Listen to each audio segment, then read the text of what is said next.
Hello, everybody. Good morning, good afternoon, good evening, time-appropriate salutations to all of our friends in the chat. My name is VooDoo Val, and I am joined here by my good friend, Wade Acuff. Wade, how are you doing? I'm doing great, Val. Thanks for asking. You're welcome. We are so excited for this. We are doing fantasy cookbook illustrations, and we've got kind of I would say this is like kind of a special occasion, right? Yeah, very special. Very special. You know, we're going to be working for 2 hours this morning. It's going to be a little kind of a double whammy stream here, and it's kind of a mod takeover day. Yeah, in a way. Yeah. And we have speaking of mods, by the way, we have Cody who was supposed to be here, and I'm very sad that it didn't happen. But I'm glad she can join us in the chat. In spirit, you know. So it's gonna be awesome. I think we'll be seeing all of our mods in and out throughout the day. Although Wade and I are going to have to resist the urge to type to you in the chat. That's you know. I was just commenting where's my chat? Yeah, I need to be able to comment, but I can do that just straight to the camera. Yeah. Hi, everybody. We can announce the Banhammer here. Oh, yeah. Get them out of here. Oh, they can stay. Yeah.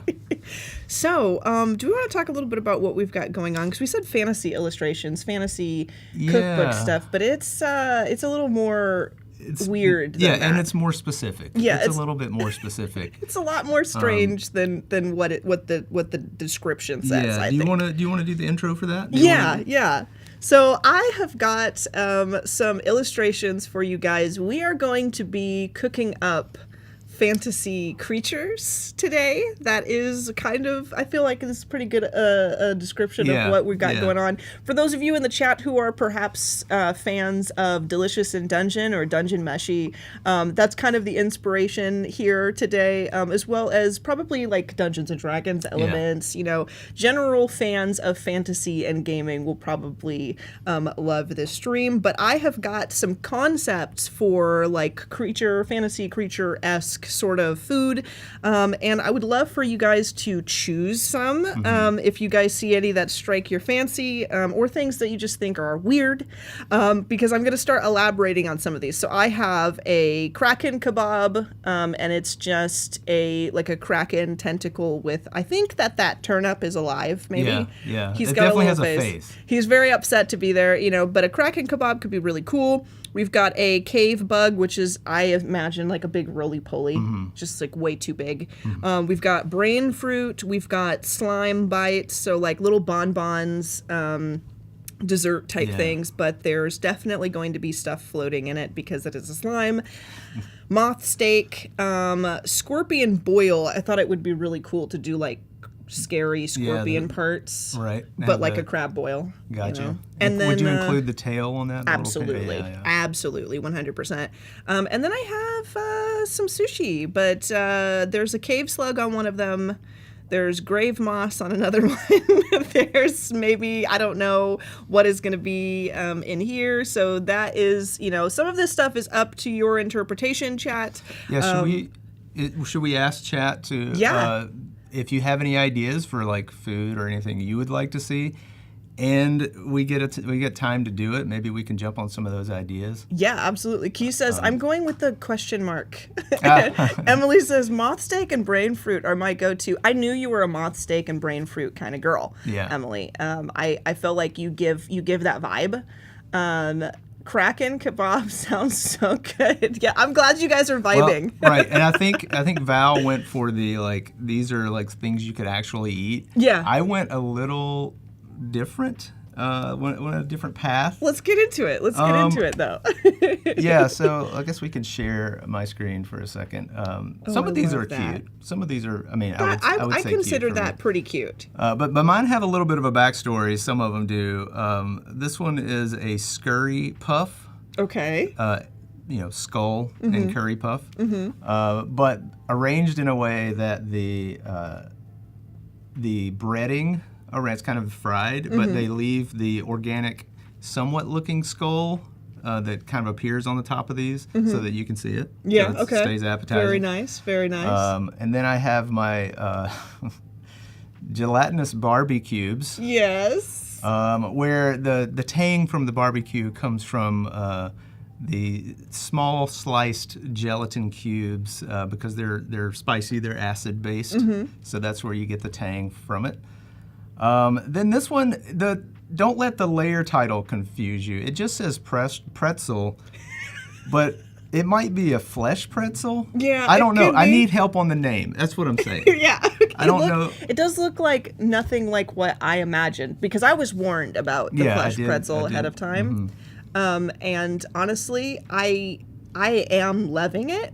I'm vibing. I mean, it's tentacles. It's supposed to be like from like a mind flare or you know, something lithid or something like that. Absolutely. More D&D based. And then there's some more goofy ones here. And I don't know.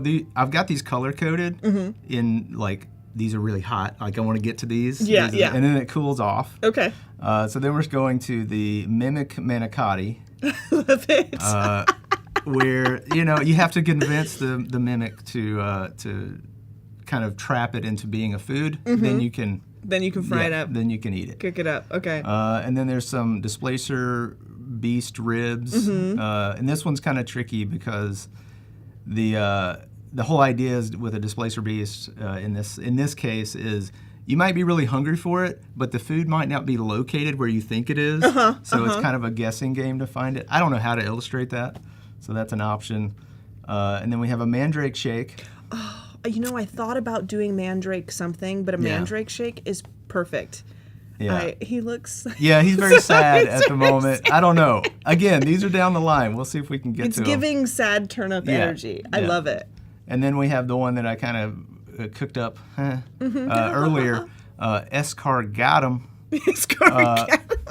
And so this was like giant snails that live on the top of like in either a dungeon or a cave, but they're like head sized. Yeah. I'm into it. I'm into it. So those are the ideas. Chat, tell us what we should get into. Yeah, so I will put my lot in for one of my favorites. Is I am loving the concept of the puffs. Okay. The puffs was really great. Okay. Honestly, flesh pretzel was like close to my heart. Oh, I felt like I really connected. Hours. Yeah, we have 2 hours. This is gonna be amazing.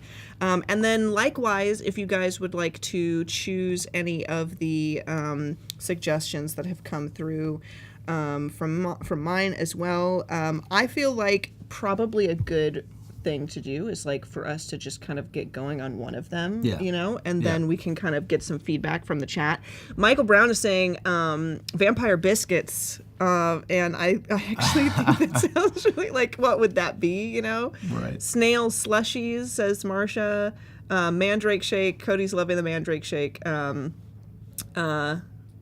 The displacer meat, not for me, too gamey. Nice. Fried dragon eyes, maybe. I was honestly thinking of like dragon tempura, or like kraken tempura would be cool. Kraken, but I did want to do the kraken kebab, but like kraken tempura could also be cool. Dragon tempura, dragon steak would be fun too. But I feel like how would I make it look any different than like a regular steak? That was the kind of the trouble with this is like, how do you take something that just looks like food once it's cooked, but then you make it essence, obviously weird. Yeah, keep the essence of where it came from. Yes. So I think honestly I'm going to get going with maybe my brain fruit, or it would be cool to do the sushi first, because then people can kind of chime in. So maybe I just have all these grouped here, so I'm going to go ahead and duplicate and then bring this outside of my thing. We'll do the sushi first, and I will hide all these others, and I will start kind of breaking this up. Yeah, and you're working in Fresco, right? Yes, so, I'm working in Adobe Fresco, and then you're in Photoshop. Yes, so we're kind of, kind of going back and forth here for a lot of different things. I think what I'm going to do is start kind of blocking out the shape for it.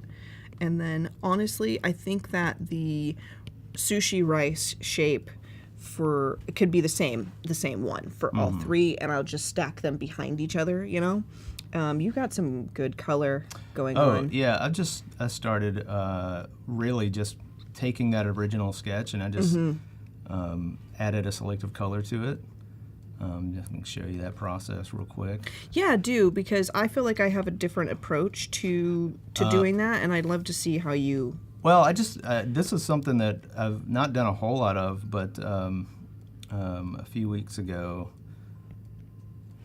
there was a stream that was using selected color this way, and I was like, you know what, I'm going to just branch out and try to do that. So kind of come down here and just go to selective color, and then I can clip it by holding Alt and hover over, and you get a little arrow. Okay.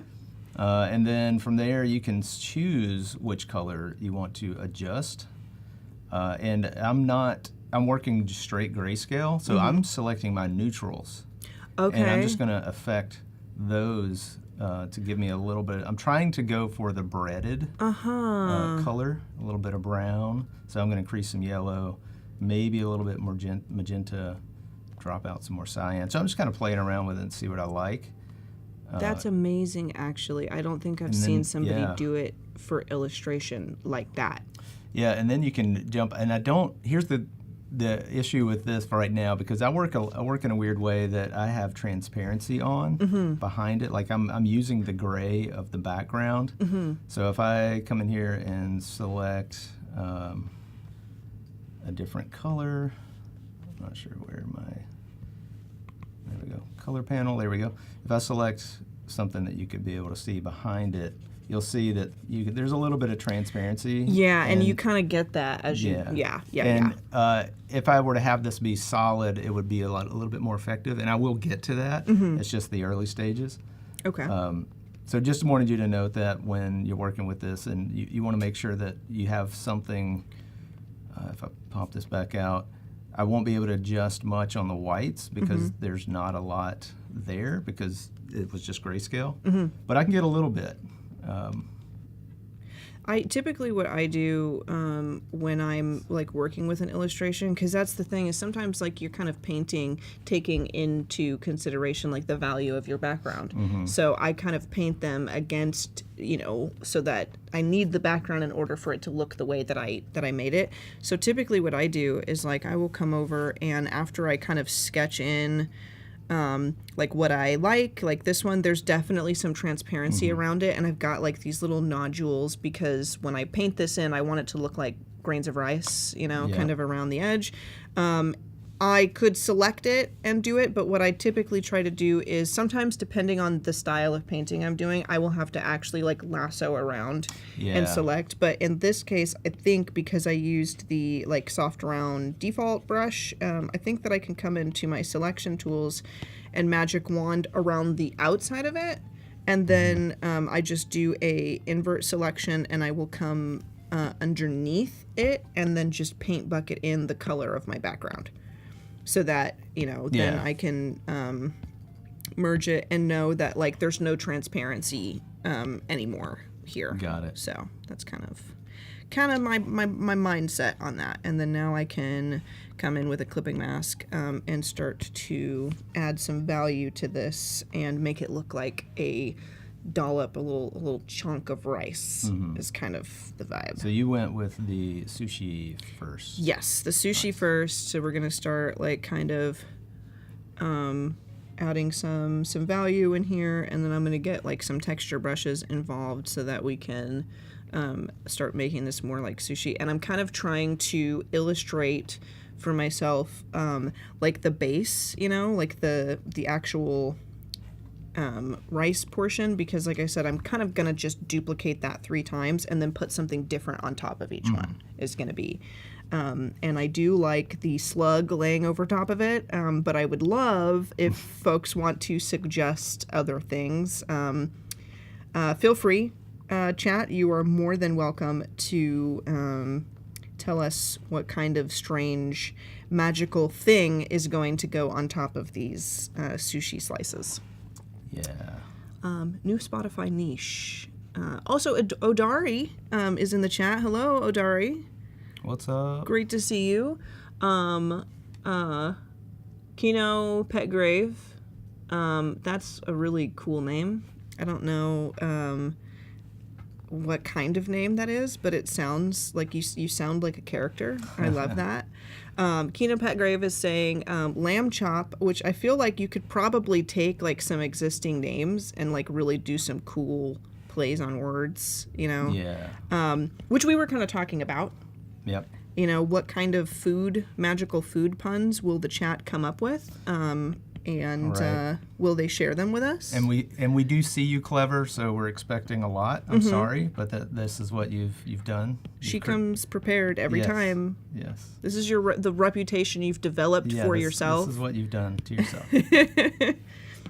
I am going to make my background just a little bit darker because I feel like you can't really tell that it is going to be white rice, so that's a little bit better. I've kind of gotten somewhere I'm okay with color-wise, but I am a painter at heart, so I've got to start painting. But now that I have sort of that color, it's sort of like building a swatch from an existing sketch, so now I can kind of combine everything and really start to paint a little bit. Yeah, I'm going to start kind of layering up the texture on this, and I feel like at first, I can just barely suggest like these little pieces of rice, and then I'm gonna come in with I have a cool kind of felt tip pen that I think I can get little ovals and grains of rice in with really well. But I feel like I can do that only that precise rice texture at the end, and it doesn't have to be all of it. I think one of the things about painting is that sometimes you really just only have to suggest enough to get people to fill it in themselves. Yeah, you let the eye do the rest of the work. Yeah. You just kind of suggest things that then reveal themselves in either texture or shading or however you're doing it. Yeah. It doesn't have to be, every little grain, every little detail. I would agree, and I think honestly it's kind of fun too, and I think that's where the practice of master studies and stuff comes in, is to kind of observe somebody else's technique for making those suggestions, because sometimes sometimes I am at a loss for how to really get my point across in that way. Sometimes I feel okay, I'm doing it, and then sometimes I'm how do other people show? That's why you do a master study. That's why it's been done forever. Figure out someone else's technique, learn it, adapt it for how you work, and create something new. Yeah. I think that I'm going to back off on some of the detail, and I think I'm also going to back off on some of the, the values are pretty dramatic. I'm going to add this as a three puff situation. 3 puff situation? Yeah, so okay. I'm just going to... That does look like a baked good. Yeah, good. I wanted that to be kind of crusted. It's almost like the inside is going to be ooey gooey of some sort. So it's kind of It kind of reminds me of a tart, but also it definitely definitely gives savory though, in a way. So I'm loving it. Nice. I think I'm going to let's tone this down. If I kind of bring that down like so, and then grab that felt brush and do some grain over top of it. Okay. Let me see, take a peek at chat.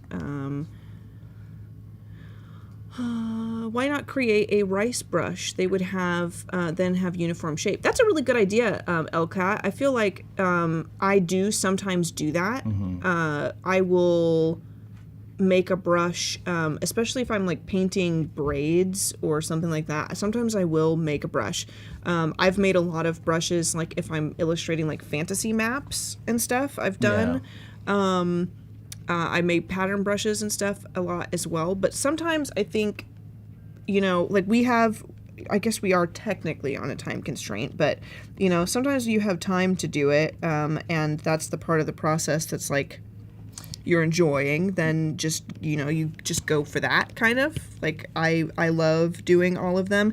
I don't mind that they're not uniform, to be honest. And like I said before, I was going to come in with the felt brush, so that's why I kind of dimmed them down a little bit, made it a little darker, so I could come in with this brighter value and this more uniform brush here. Does that make sense? So hopefully that's starting to look a lot more like... I'm totally seeing it. Yeah, like uniform rice kind of packed together.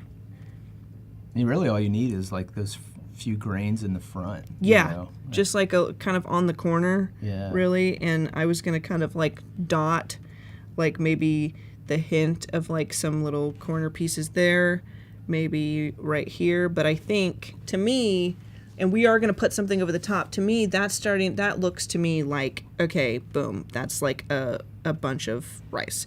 And you could grab like a middling value, and I'm thinking like something from like right here, and maybe come in, although I think that's pretty, like everything's pretty related. Yeah. They're like pretty closely packed. So, yeah, I think that looks good enough. That looks like... I mean, it looks good to me. It looks like you're ready to move on to that color stage almost. Yes. So I'm going to go ahead and select multiple and group, and then I'm going to duplicate, and I am going to start lining these up on my little tray. And they are identical. Oh, do that again.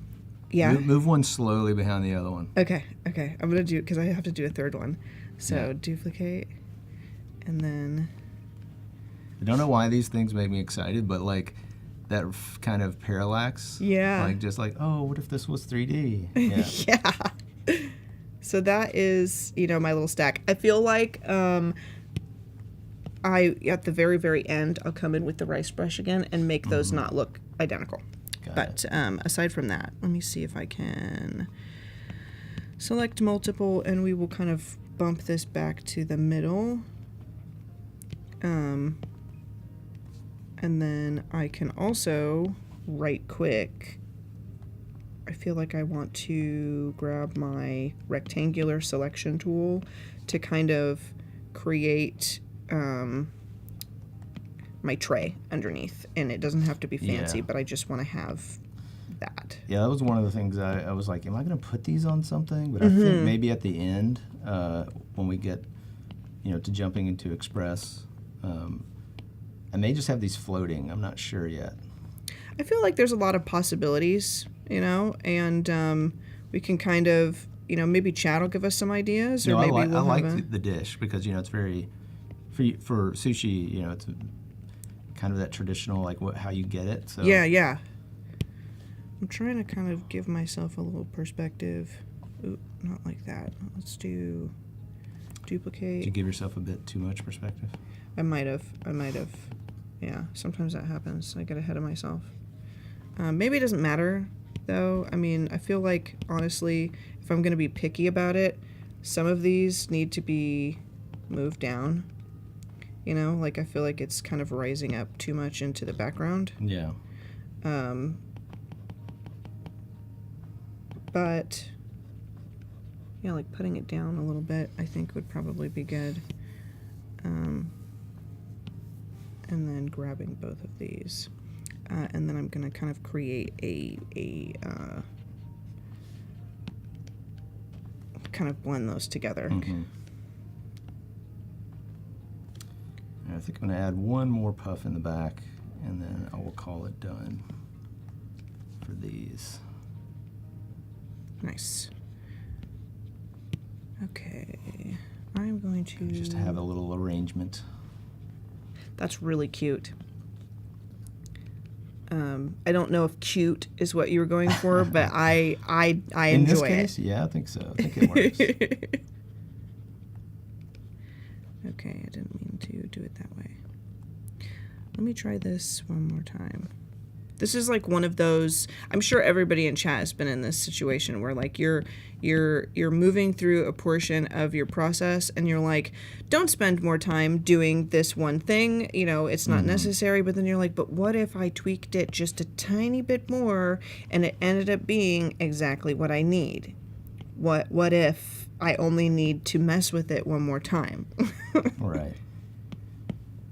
It gets to be a cycle sometimes. Yes. And then you've spent 20 minutes on something. I think that I was too ambitious with my perspective. I don't think that it was necessary for me to be that dramatic with it, was my problem. So I need to kind of bring it down so it's not so crazy. I think that this will do nicely right there. And maybe I will not focus on making that a 3D plate. Maybe it doesn't need to be a 3D plate right now. Because the most important part of this is that the sushi looks like sushi. Okay. Yeah. So, I will start another layer and we will start to sketch over this. Now, I think it would be really fun if we had a little slug kind of draped over the top of it. And it's kind of, maybe, I don't know how people feel. I mean, I know how people feel about it, but I think it would be really fun. How do you feel about it? I feel like this is what I want to do. Then that's what you should do. Okay. So there's going to be a slug on one of them. I put like if it was wrapped with seaweed here, and then the other sketch was like, this is grave moss, so it's like creepy moss. Oh, I like it. So you've got a variation. Yeah, so there's like one there, and then it has, that seaweed wrap around. But then, like, this guy, somebody said I'm going with question mark, but I didn't actually put anything on it. I kind of just sketched out the, like a shrimp tail, and put like a shrimp body over, because I feel like that's recognizable, but we don't have to do that. I feel like it needs to be something. So chat, you're going to have to give me something to go there. Sometimes you spend a lot more time on almost invisible parts of your design, but if you don't do it, the final result won't be the same. Yeah, Noor, sometimes that's how it feels. Moss sushi, Cody Bear is aghast. Cody Bear is like, what do you mean? Explain yourself, Val. I'm sorry, I just thought it would look cool, to be honest. General Kenobi, hello there. Welcome in. My powers have doubled since last we met, and I wouldn't try anything. Okay, we have the high ground today. Now General Kenobi is singing, and honestly, I approve. Ant egg sushi with slugs and blowfish heart. That is like two of those things I don't know how to paint. I don't think. Yeah, that would be a challenge. That would definitely be a challenge. We could do, honestly, like your idea of egg though, because don't they have those ones that are like wrapped, and then there's like roe, like fish roe, like gathered on the top. I think we could do that. Let's see. Yeah. Because I think the general idea, like we could throw some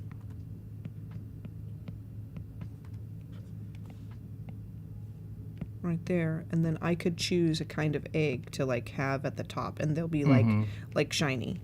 That might be the move. That might be it. Who was that? That was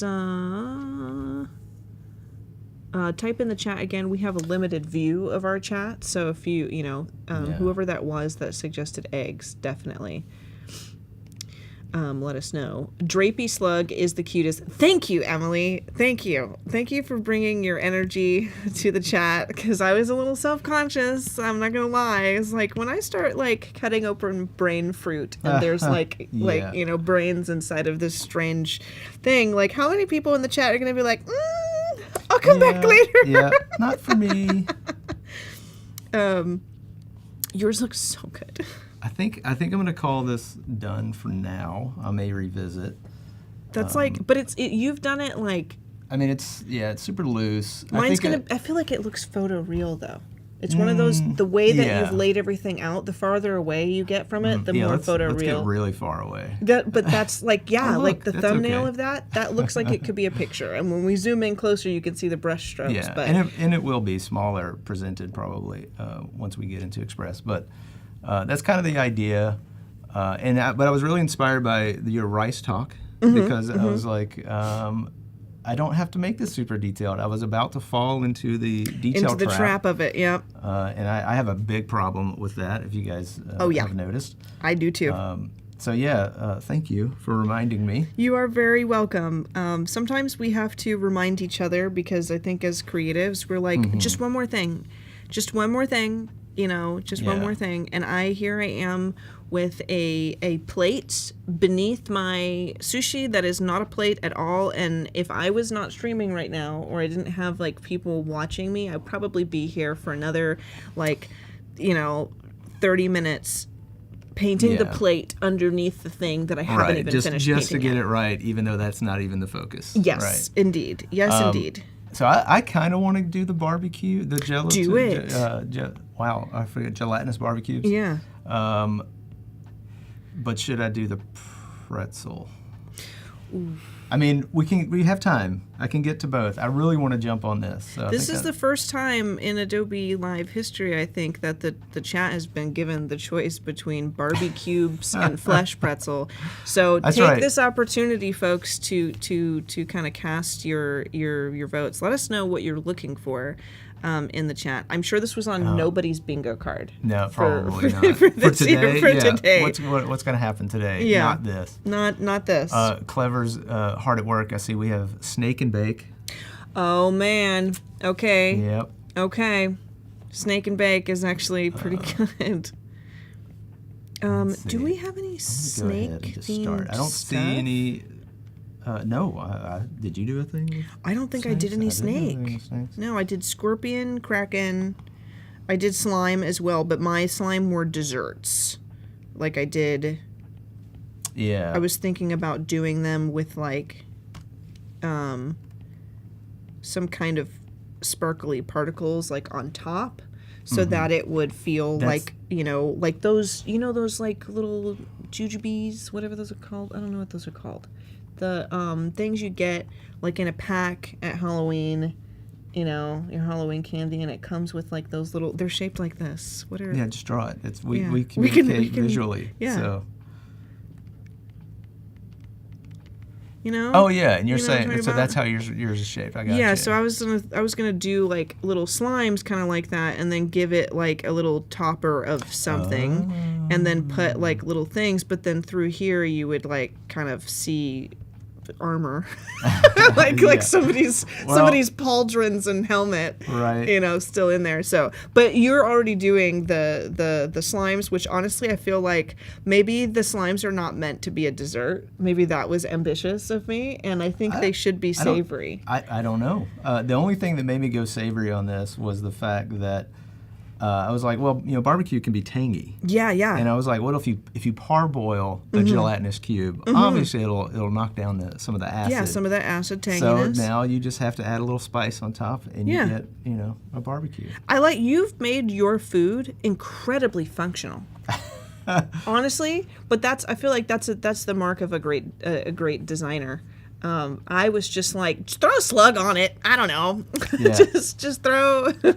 I mean, it's just two different approaches. I don't think there's like any. There's no wrong way to do what we're doing today, guys. There's no wrong way to illustrate a flesh pretzel. Yeah, go.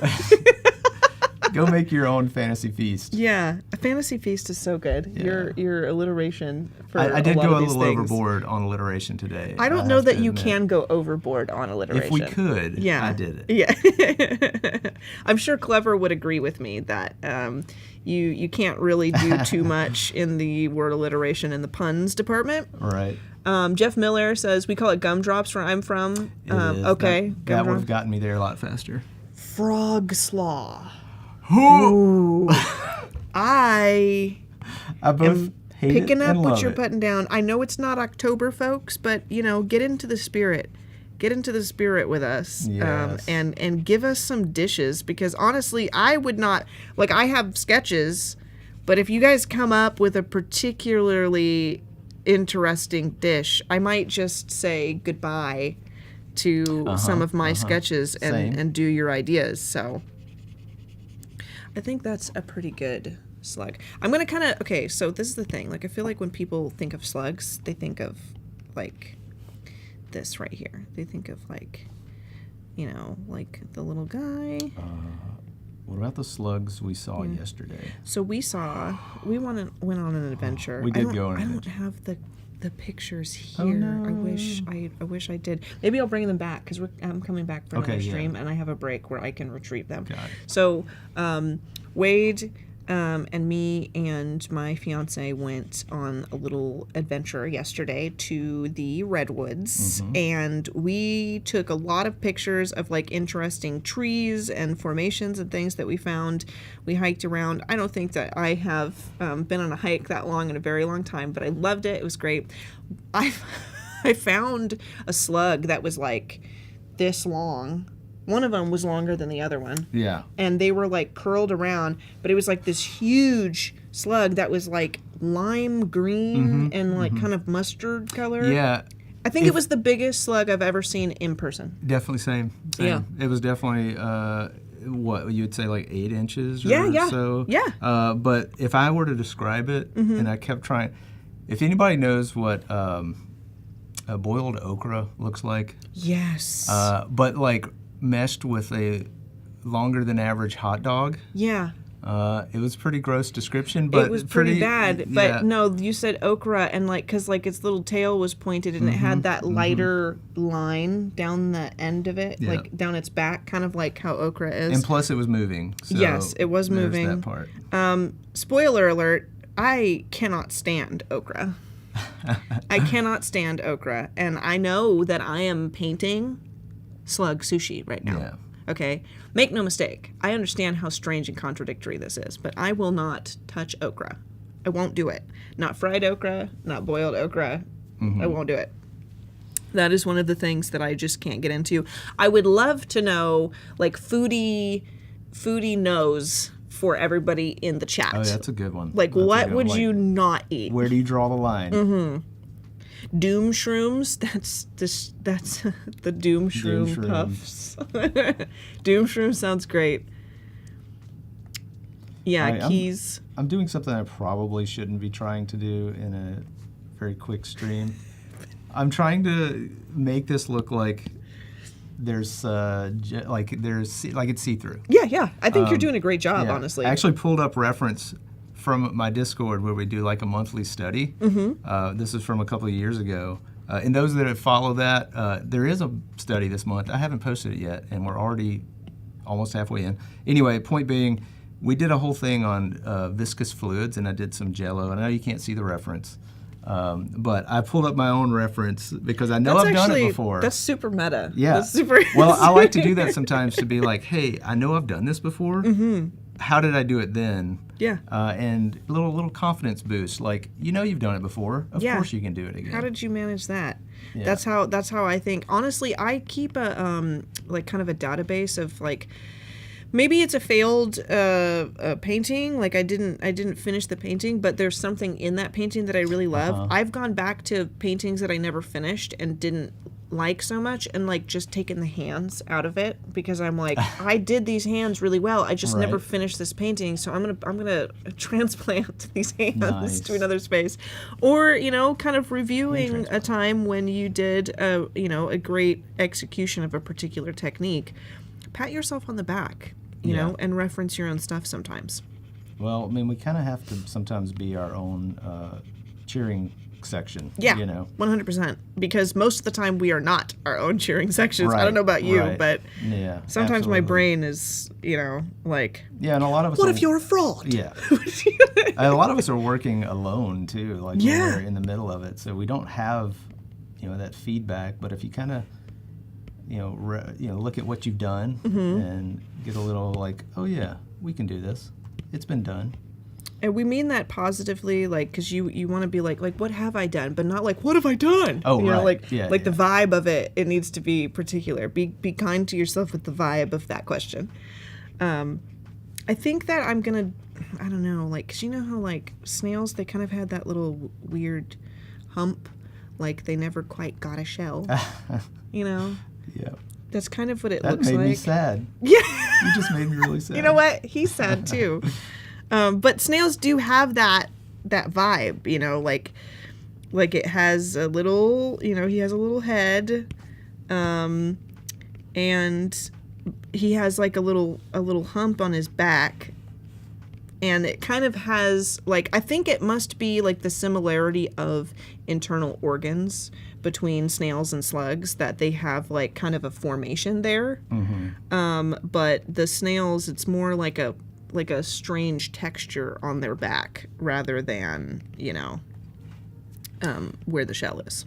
So yeah, it's so there. there It's is a little guy. yeah, it's a little decoration they get to have, a little flair. Yeah, it's style. It's aesthetic. Okay. I like, Penny Doodles was like slugs no, or slugs yes, okra like, and I'm like, yeah. That's a common thing. I'm not huge. Boiled okra obviously is not great. I don't mind it on occasion, but if you're gonna try it for the first time, go fried. Please do yourself that favor. Do not try okra for the first time. Pickled is good. Pickled is actually, because it's like a pickle actually, and it's crunchy. I just don't. It doesn't look great though. It doesn't look great. This is my. Sorry Hello, welcome any- to my TED Talk about okra. Because we are talking about strange food. We also are talking about strange textures and things. Okra is hairy, first of all. It's like a hairy food. It's very weird. And then the inside of it is mucus. Let's be real. Like when you boil it. Boiled. Yeah. So like hair and mucus. And I mean, with all the things that we're drawing, no. Yeah, no. I know. That's what throws you off. Yeah. So yeah. I'm gonna get back to my grave moss sushi. Yeah, that's basically how I'm feeling. I think I'm gonna change this around. I feel like I want to have the slug as second, because I kind of want to put the sketch part that I did for the eggs first, so I can really focus on those. I think that would be cooler, maybe, but maybe it would not be good composition wise. I'm not sure. We'll leave this like where it's at. Okay. I feel like I could probably also stand to grab like a shiny white, titanium white. A white? Mm-hmm. Yes. Shout out Bob Ross. Yep. And grab like, let me grab like that, like, because I want this to be like shiny. Tips on making things shiny. Wait. Realistic shiny or just shiny? Sort of. You know, sort of realistic, because I feel like I do like a little gradient, and then I do like hard light. Trying to avoid white. Really? When you're trying to, well, that's why I said ask realistic or not. Sort of realistic. Yeah, no, semi. your grayscale, white's fine. Okay. But when you're like trying to make, and I'm not the expert on this, but when you're trying to make something believable, think about the light that is being cast, and that's the color you use. So if it's like a yellow-based light, maybe a little bit yellow. Blue, maybe a little blue. You know, also depends on the shadows. But you know, making something shiny is what you have to think about the material. I mean, I'm going way too far in this. I'll do a simple. I like that though. Yeah, I'll do a little simple demo. Yes, please do. I'm just going to do my little sphere here. Let's see if I can make this work. But you have to think about the material. Hop over to your screen though. Oh yeah, because, because we can only see. Yeah, there we go. So we're gonna have a little sphere, and I'm not gonna get into details too much. I'm gonna select the background. But thinking about materials, is it what type of metal is it, or what type of, you know, if we're going slime, there's gonna be like a really bright highlight, and then won't be, depending on the texture of it, not a lot of fall off. Yeah. Like your slug.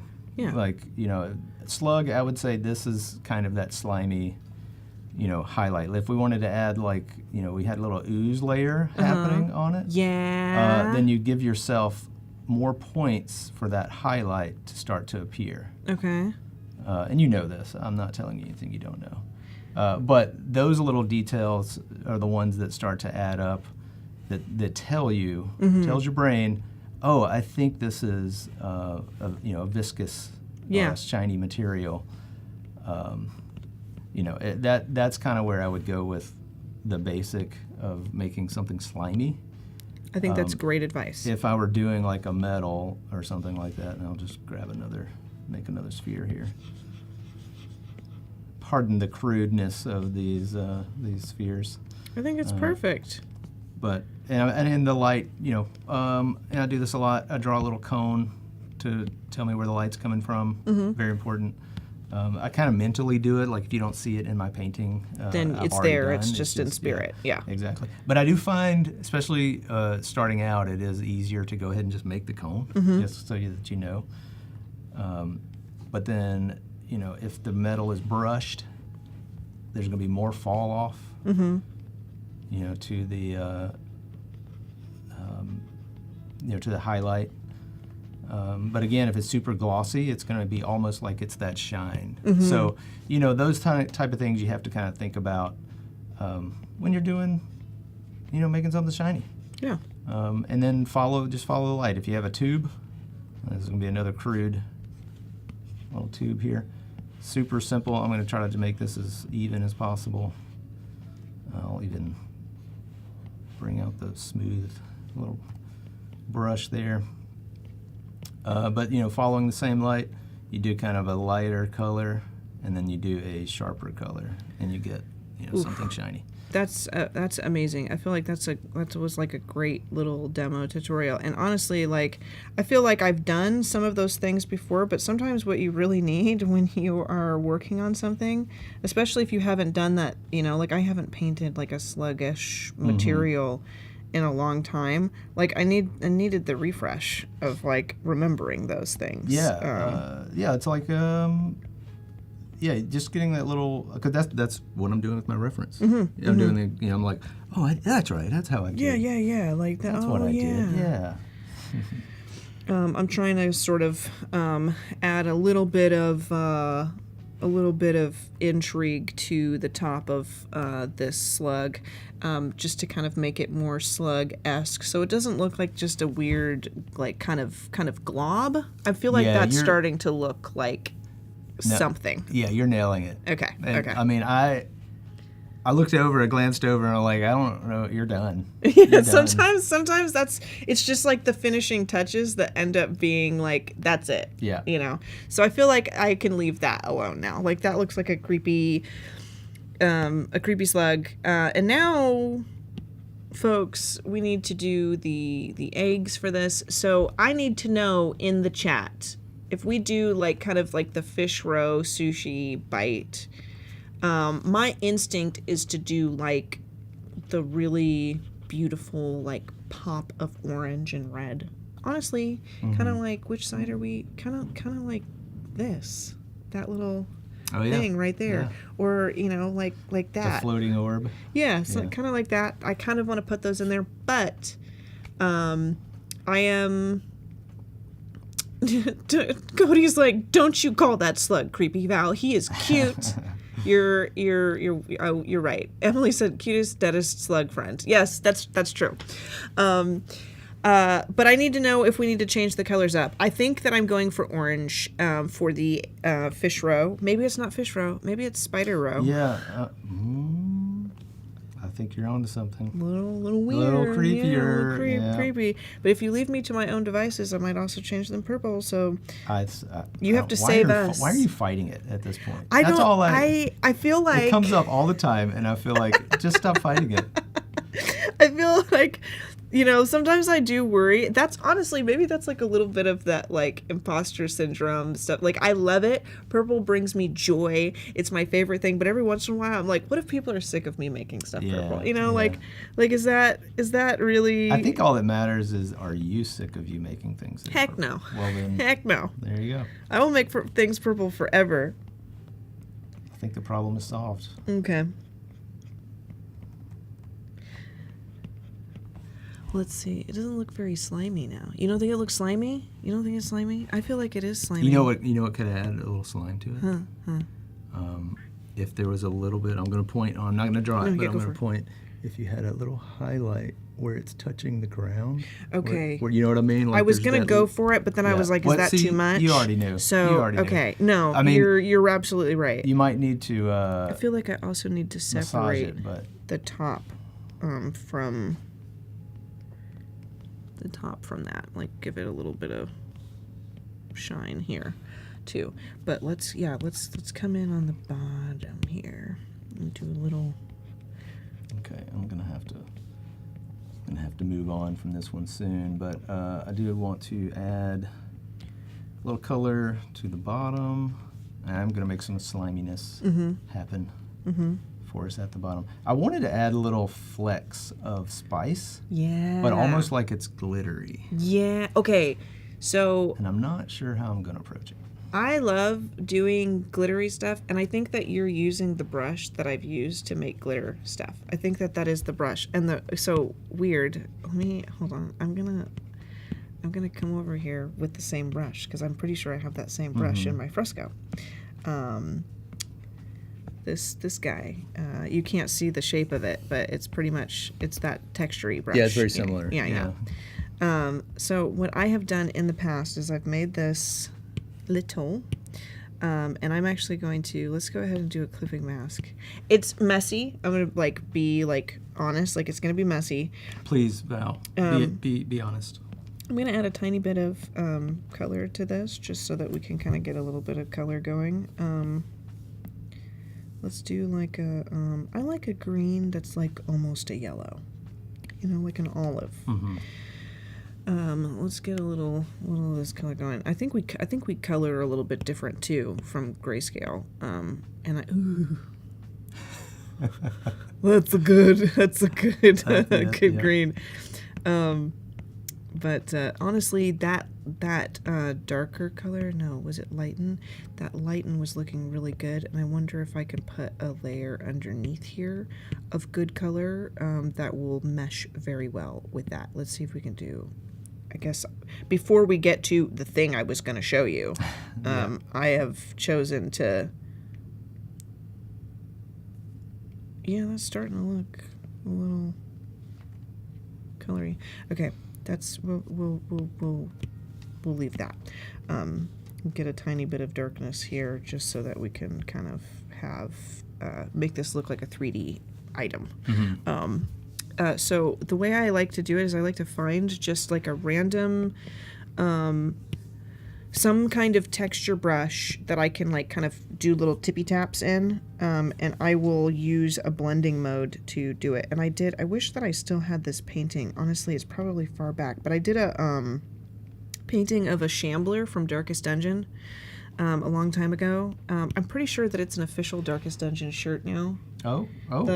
Because I had done so many streams and talked with the Red Hook team. They were like, yo, so we really like that Shambler, and I did a design with the Shambler. It was 3 Shambler moon, so it was the red moon, and then the creatures, and they're like, we give you permission to sell this as long as we get to have one. And I was like, yeah, but I did the Shambler skin was very similar, so I came in and I just did these strange taps, so it's just flex almost, but also with a little it's kind of artifacty, right? It's flex but not quite flex, and some of them kind of fade into the background, and something like that, and then throw it on a crazy blending mode, and then come in with a hard, let me see, it's probably going to be, I think color dodge is going to be, well, color dodge looks pretty cool, but I think yeah, maybe we will do color dodge. And then come in with another layer that is something that's actually really bright, and do kind of the same thing. Yeah, you were talking about how we work a little bit different. I have the sort of similar approach, but I just go ahead and make the layer and put that to a color dodge. And I usually just crank it all the way to... Oh, you make the whole layer before you do it. Sometimes I will do the brush on the layer, depending on how I want to do it. And then I can just get, like if I wanted this to be gold flakes, then I would start painting. And my pressure is a little weird because this is not my normal setup. But if I wanted little gold flecks in here, that's how I would make that. Yeah. Okay. So it's very similar. It's just the order of operations is slightly different. And I feel like building it up so that you have, because I think that it looks a little more believable and kind of insinuates what you're going for, when some of them are like not as saturated and bright, and some of them are like super like you know, exactly, because then it kind of shows like a depth, like it's farther back in there than some of them. Of them, and then on a separate layer for this specifically, the fleck that doesn't catch a light is going to be dark. You know, so you can have little dark flecks that are just maybe have the same, you know, gold saturation. But it's, you know, a darker value. That is a very good point. But that was cool. Seeing how you did that was really cool. Just trying to kind of like make it. I'm gonna throw a blending mode over the whole thing now, and I think I have like my go-to blending modes that always tend to work for me. But I like to have I like to go through all of them just in case I find a happy accident along the way. And honestly, I think like yours are going to be a lot more translucent than my slug, so we're kind of have like a difference of like approach this is not there. The same. Yeah, exactly. And that's where we talk about, or I often talk about materials. That's a big difference. Yours is a solid creature with like a viscous coating. Yeah, like you could see through like the surface level of it maybe, but not so much all of the insides. Exactly. He is pretty handsome. I didn't expect to color it so soon, but here we are. I think you did a great job. It's coming along nicely. I'm liking it. There's going to be somebody that pops in here randomly and is like, what is this? So for anybody who is just tuning in and you're like, Adobe Live, what is happening? So Wade and I are doing, what did you call it? Fantasy Feast? Fantasy Feast. Yeah, Fantasy Feast items. So we are nerds, naturally. I think that's you know, this kind of sums us up. We have kind of devised these fantasy like dungeon meals, and we are kind of incorporating fantasy creatures into these feasts, and the goal is that we will, you know, kind of be making some little menus or perhaps recipe cards, you know, with some of these like really interesting, strange kinds of meals. And so I am doing a little lineup of strange slug sushi. I'm sure it's very appetizing to people, but I do have more, and I can actually group these. And then kind of show them off, and then we can show off the ones that Wade has put together as well, because Wade's are also really amazing. So let me group those, and I will hide it. These are the designs that I kind of came up with. So we are doing like the strange sushi plate here, but we also have moth steak, we have slime bites, and like maybe scorpion boil. We've got cave bugs and brain fruits and kraken kebabs, which will be really fun. And then Wade, you also put together some fantasy feast dishes for us as well. Yeah, so over on my screen, this is what we've wrapped up so far with, sort of. I mean, all of this is loosely. This is my scurry puffs. These little, if I can show you if I can find it. I didn't organize this very well. Surprise, surprise. Sometimes that happens though, like, you know. Yeah, so this was the kind of concept for it. These are little mushrooms that have a somewhat organic skull. It's not necessarily a skull, but well, what is that moth called? Yeah, I'm not gonna find the Death's name. head moth. Yes. The death. I was like, I'm Death's Head trying to moth find has that it. name in my brain. I cannot. But yeah, this is what that becomes, a little breaded at the bottom, kind of ooey gooey in the middle. And then we have these gelatinous Barbie cubes. These are, I think I'm going to call this done. This is close. Yeah. There's a couple of like perspective issues. I'm not too worried about it. I may try to sketch a little bit more on it. But then I think we're going to jump into the thing that I don't know if chat has made a new name for us yet. But I was calling this flesh pretzels. I don't know if we should keep that. These are little mind flare squids. It's almost like spaghetti but tentacles. There you go. Like what? How could we use like mind flare and like equate that to? I know. I tried. Like I was like a meal, but chat. We need your help. I was like flare layers. No. Newer says moth steak. Don't forget to add the roasted wings as topping. You know, I did actually have. So the sketch you probably can't tell. Why does that not show up? Hello. I know they're in, they're all, I made them all. What have you done? You know. So the moth steak actually, like, it's on a dish, but I did actually mean to suggest the wings are laying on the plate, and my idea was that the wings would be underneath, like, kind of as like a design element. So they're like, you know, like laying underneath here, and then this is like the moth caboose, and it's caboose. That's what I'm trying to be. This is a family friendly stream, and we are, you know, cooking mind flares, you know. But this is just to say, get this out there. This is all fantasy. Yeah. No fantasy creatures were harmed in the making of these paintings. Yeah, this is all imagination. Exactly. Imagination. Okay, I'm kind of trying to like build up this little cradle, this little like nori seaweed cradle for these. That is a interesting. Is it nori? I think phrase. It's nori. Yeah. Well, because like it kind of goes when you get that one dish, it's like there is a brick of rice down in the bottom, you know, but the seaweed wraps around, and then like the fish roe is like, you know, kind of sprouting from the top. So my idea is that we would do this, and I'm gonna be really slick here, guys. Okay, I'm gonna be really, really slick, and I'm gonna work. My laptop is over here, and it's like, hey, do you want to update? I'm like, no, not right now, please. No. I'm going to work smarter, not harder. And I'm going to grab my circular lasso tool.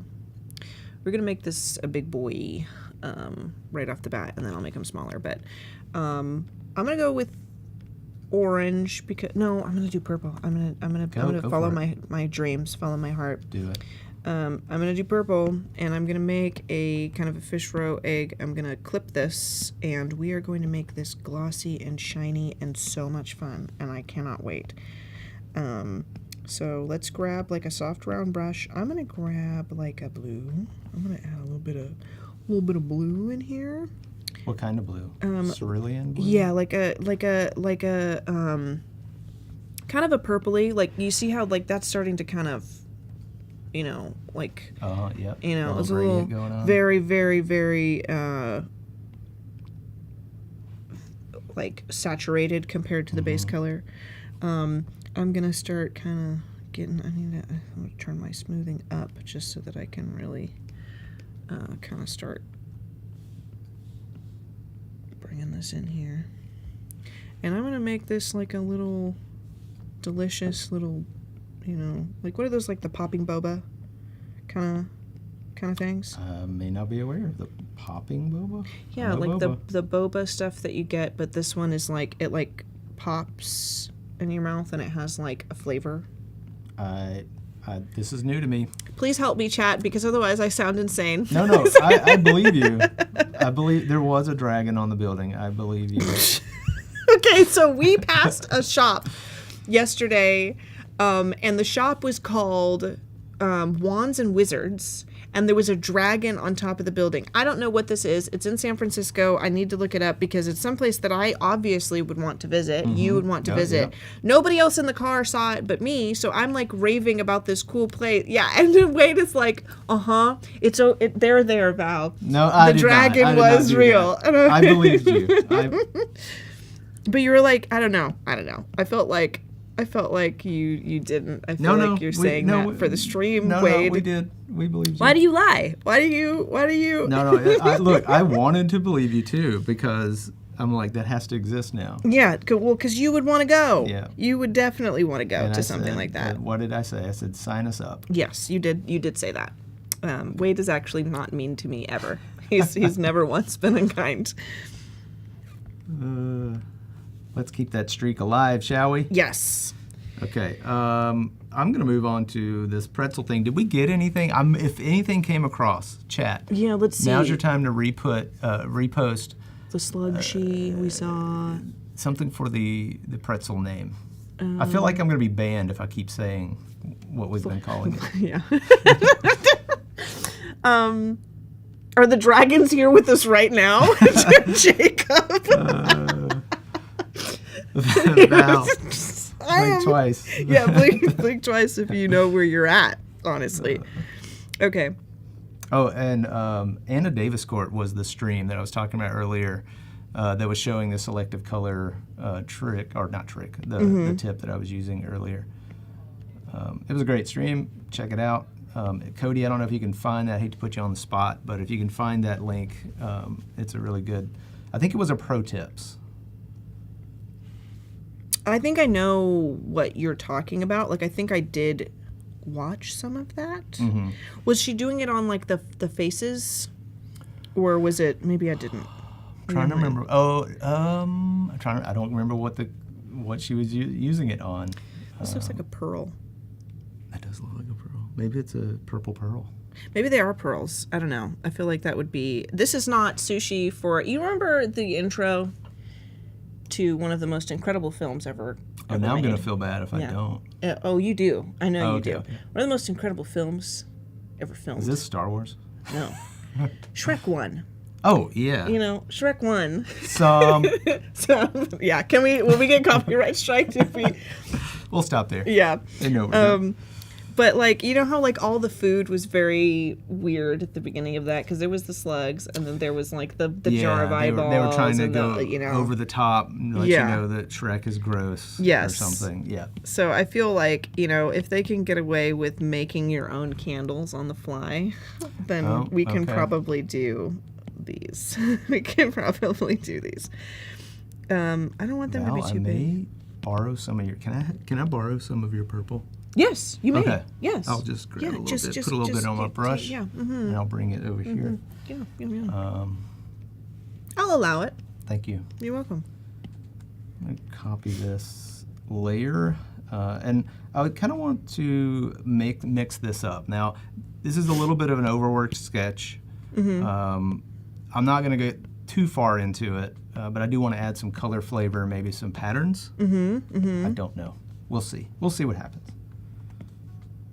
I'm definitely picking up what you're putting down. Okay.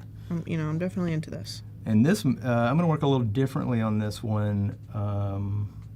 It's not quite a solid object, though.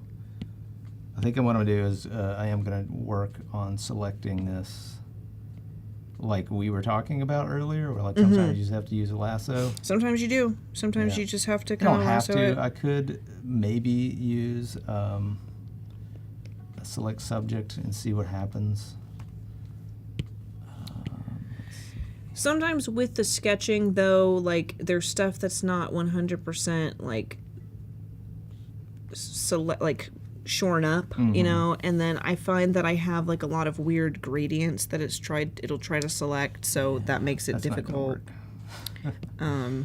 So doing like sometimes I'll do the magic wand and select it rough on the outside, and then that's not a bad idea. Like, maybe I'll kind of change it up with or clean it up with the lasso. Let's go. Uh-oh. Uh-oh. Select object? Okay, Photoshop. All right, that'll work. That's honestly really good. Not bad, not bad. We were doubting you, and you proved us wrong, Photoshop. That's right. With that, I'm going to add a new layer. Keep that selection, and then Shift Fill with our background color. Click OK. And now you can see the selection and the color. And I should be able to. Oh, I think maybe. Yeah, that's fine. This is fine. Now I'm just going to merge the two down, and that way I have a solid. Now I will have to deselect and then take out some of these areas that I don't want, which is fine. I'm just going to select them roughly. Hold down Shift so you can add to your lasso. Or this is not my regular setup. I usually have my default set to add. If you go up here, you can see you can change your lasso tool to additive, and you can just select, and you never have to hold down Shift or anything. And I'm just going to delete those areas. Now I'm going to use your purple if it's still okay. Yes, absolutely. Okay. I approve, and I hope that you enjoy the purple. We'll see if I can figure out. There we go. All right, back to the purple, and I think I'm going to make the top of these or the thicker parts be a little bit more purple. And I'm just painting straight on. I'm at the point where I'm like, I don't care. We're going to get this done. So I'm just going to make some of these areas a little bit purple. Okay.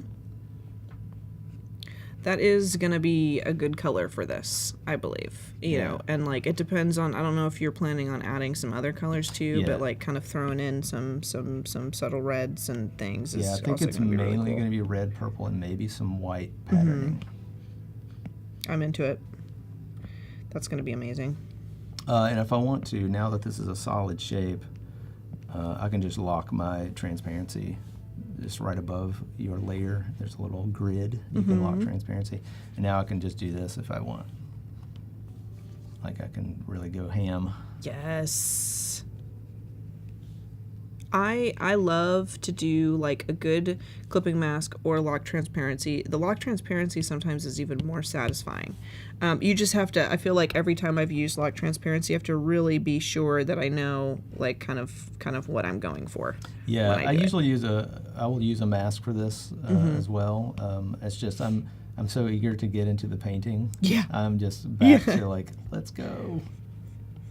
But I do want to try, I don't know, again, maybe not the best choices with the limited time, but I'm going to try to go for a little bit of translucency on these. Yeah. But I don't really have a determined light source. I mean, there's a lot of things that go into it, but I'm going to try.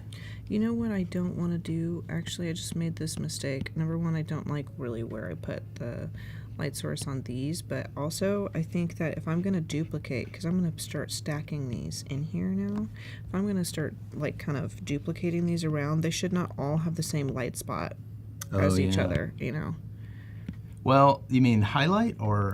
Yeah, like, you know, like if I'm going to put like they probably will have like similar, you know, but I probably don't want them to be 100% identical. Like I'm going to leave some of the details. It's not that the highlight's not in the same spot. It's just their imperfections in the shape. Yeah. Make it reflect slightly different. Yeah.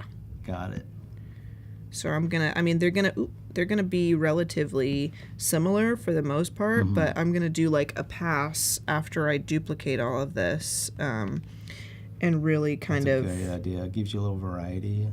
Yeah, you know, like just make them look like not so perfectly uniform. I'm kind of changing. I know that generally fish roe, a lot of them are like, you know, the same size and whatever, but I feel like I also want to kind of give a variation of size in some way, just to really make it look like there's something special about it, you know? Yeah. And this is going to take a little bit of time. but I am satisfied with how it's going. It's starting to look good. I mean, it's looking good to me. I mean, they're really looking like grapes too, but I think that's okay. Some GURPS. Yeah, on your... GURPS. I've never heard them called GURPS, but I think I might like that better. Yeah, GURPS. How is chat doing and feeling? Let's kind of check in. Is this giant caviar? Yeah, this is giant caviar, indeed. It's going to be a little strange. I think we're going to do some color passes on it a little later, and we are also going to kind of try to add a little strangeness, a little wickedness to it as well with that final pass. But for now, yes, it is like purple fish roe. Let's go ahead and bump this guy.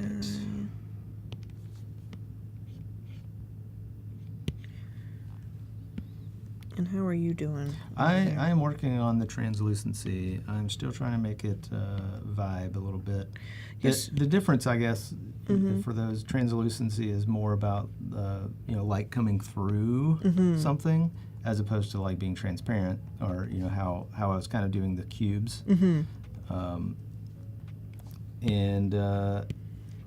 Again, it's something that it's a challenge. So I have fun trying to do it. Again, I'm not sure that now would be the time, but why not? Sometimes you can do a little bit of suggestion to it. Like I find, like, because when we're streaming, sometimes you just don't have time to elaborate on certain concepts like you really want to. But I think that you could still suggest what you're wanting to do, and maybe talk a little bit about the process of like how you get there. I like that you're starting to add like those veins kind of underneath, which is very cool. I don't want to get too crazy with it. I'm gonna bring this guy over here. Keys brings up, and I don't know if explain, and maybe I missed the first part of the comment, but something about the destination where you'll end up after eating, but it made me think of, where would you find these meals? Oh, not in the usual places, that's for sure. This dungeon food is definitely, I wouldn't say that it's like highly encouraged by people who are dungeoning. I don't know. I'm not sure. I feel like it would take a lot to, at least in Dungeon Mushy or Delicious in Dungeon, they're like, okay, we've got to go on another run into the dungeon, but we're out of gold, so we don't have money for provisions, but we got to go, rescue our friend. And they're like, let's just eat what's in the dungeon. And everybody's kind of like, that's the worst idea I've ever heard. And then some other guys are like, no, I can cook that cave scorpion. Like, I can make that into like a lobster bisque, basically. Yeah. So desperation is where you find this food, I think, last ditch effort. And then I think you just kind of decide that you like it. Right. And you keep doing it. So, what about you guys? Where do you guys think you would? How I need to know. If you're adventuring with your buddies in the dungeon, how long before you do eat the squid or the slug sushi? How long? How long until you do that, guys? Do you get it over with, like an eat that frog kind of situation? Like, do you procrastinate, or do you just go for it? I need to know. I think honestly, if I knew that we were gonna have to eat cave slugs, I would be like, okay, I know that this is gonna be a difficult dungeon run, but you know what? I'm here for it. Just give it to me. Give it to me right now. Just let me get this over with. Let me understand. And I would do it. Yeah. I don't know if I'm going to stick with these vein things. I mean, they were looking really realistic. I'm going to do it towards the end, like towards the end of the tentacle, where it's a little bit more translucent. Yeah. But and I wish I could remember the makeup artist's name. Forgive me. But airbrushing on the veins technique. So as the veins get deeper, you'd move the brush further away so that there was more blur. Okay. And then closer where they're closer to the surface. Okay. So I think about things like that when I'm, like I want these to fall off a little bit. I'll just bring out the smudge tool and blur them into the, oblivion if I need to. Yeah. As they get further away. Honestly, really great reference for doing something like this is I'm sure, have you watched that show? Gosh, it's the one where they do like practical movie makeup. Oh, as like the Face Off? No. Yeah, Face Off. Is that what they called it? Yeah, Face Off. I think that was a movie as well. And it was a movie as well. Yeah. But Neville Page is like a judge for it, and they have like a lot of other. Still going? Yeah, because there was like I watched. I don't know. Is it still? Well, I watched a bunch of seasons of it. Yeah, I've worked with a guy that Tom Devlin. I could get that wrong. He was in one of the very early episodes. Oh, that's seasons. amazing. But they talk about a lot of that stuff, like, hey, if you're really going to make this creature or this material or whatever, if you're going to make this look realistic, you're going to need to do like the application of these colors and things as if you are putting on like real makeup. And they go into depth. I think like movie makeup, practical effects is like a great way to kind of think about that. Yeah, fully agree. And I've shared this before, makeup tutorials. Yeah, the ones you can find on YouTube where your favorite influencer or whatever. So this is my stylus, as you can see, and I'm going to be applying some sludge with this today. But you can find some fun tips. Information is information. Wherever you get it. Sometimes it may not be the best information. Yeah, you got to parse through it sometimes. Exactly. But if you find something you can use it. Yeah, a little trial and error. Doesn't error. matter where it comes from necessarily. That did not show me a preview. There we go. That's perfect. Okay, we are just about. That was a lot of duplicating for this, and I apologize for how long that took me to do that. But I did really need to kind of create this. I think it was worth it. I think it was too. I'm pretty pleased with how this is. I'm just shoring up this last little spot. What do you guys think? What do you guys think of the fish roe here? How are we feeling?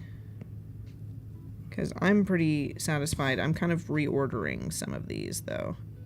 Yeah, like right there, and then I guess I could bump that guy down. But let me see if I can.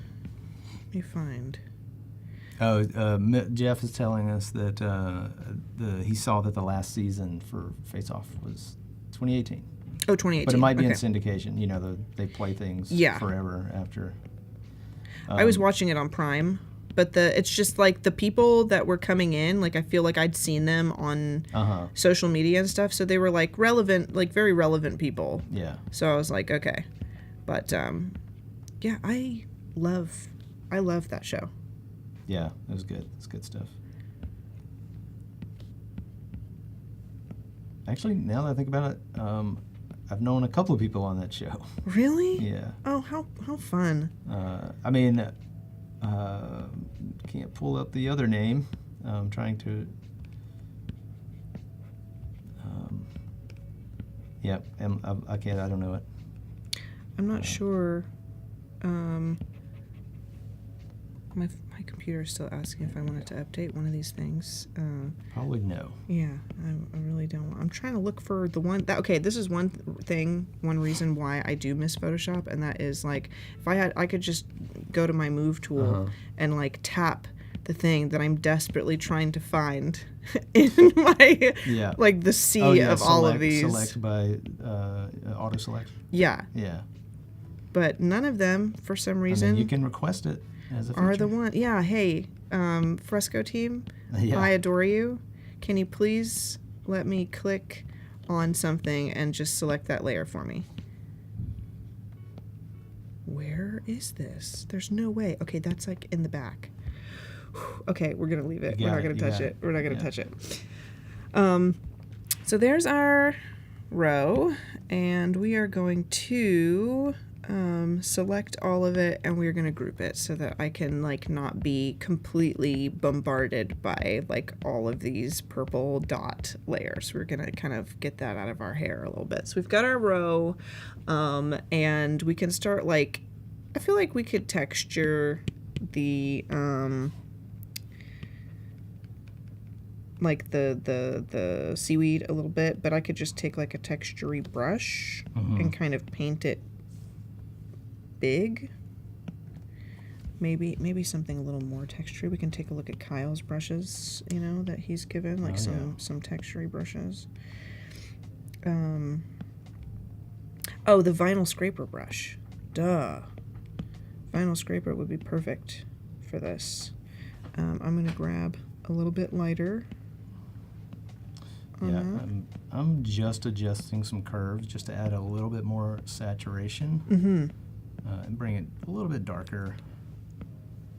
Almost, it's basically an S curve, but just a touch. I'm loving that. I feel like that definitely is starting to look like exactly what you intended it. Yeah, it's getting there. Yeah. It's getting there for sure.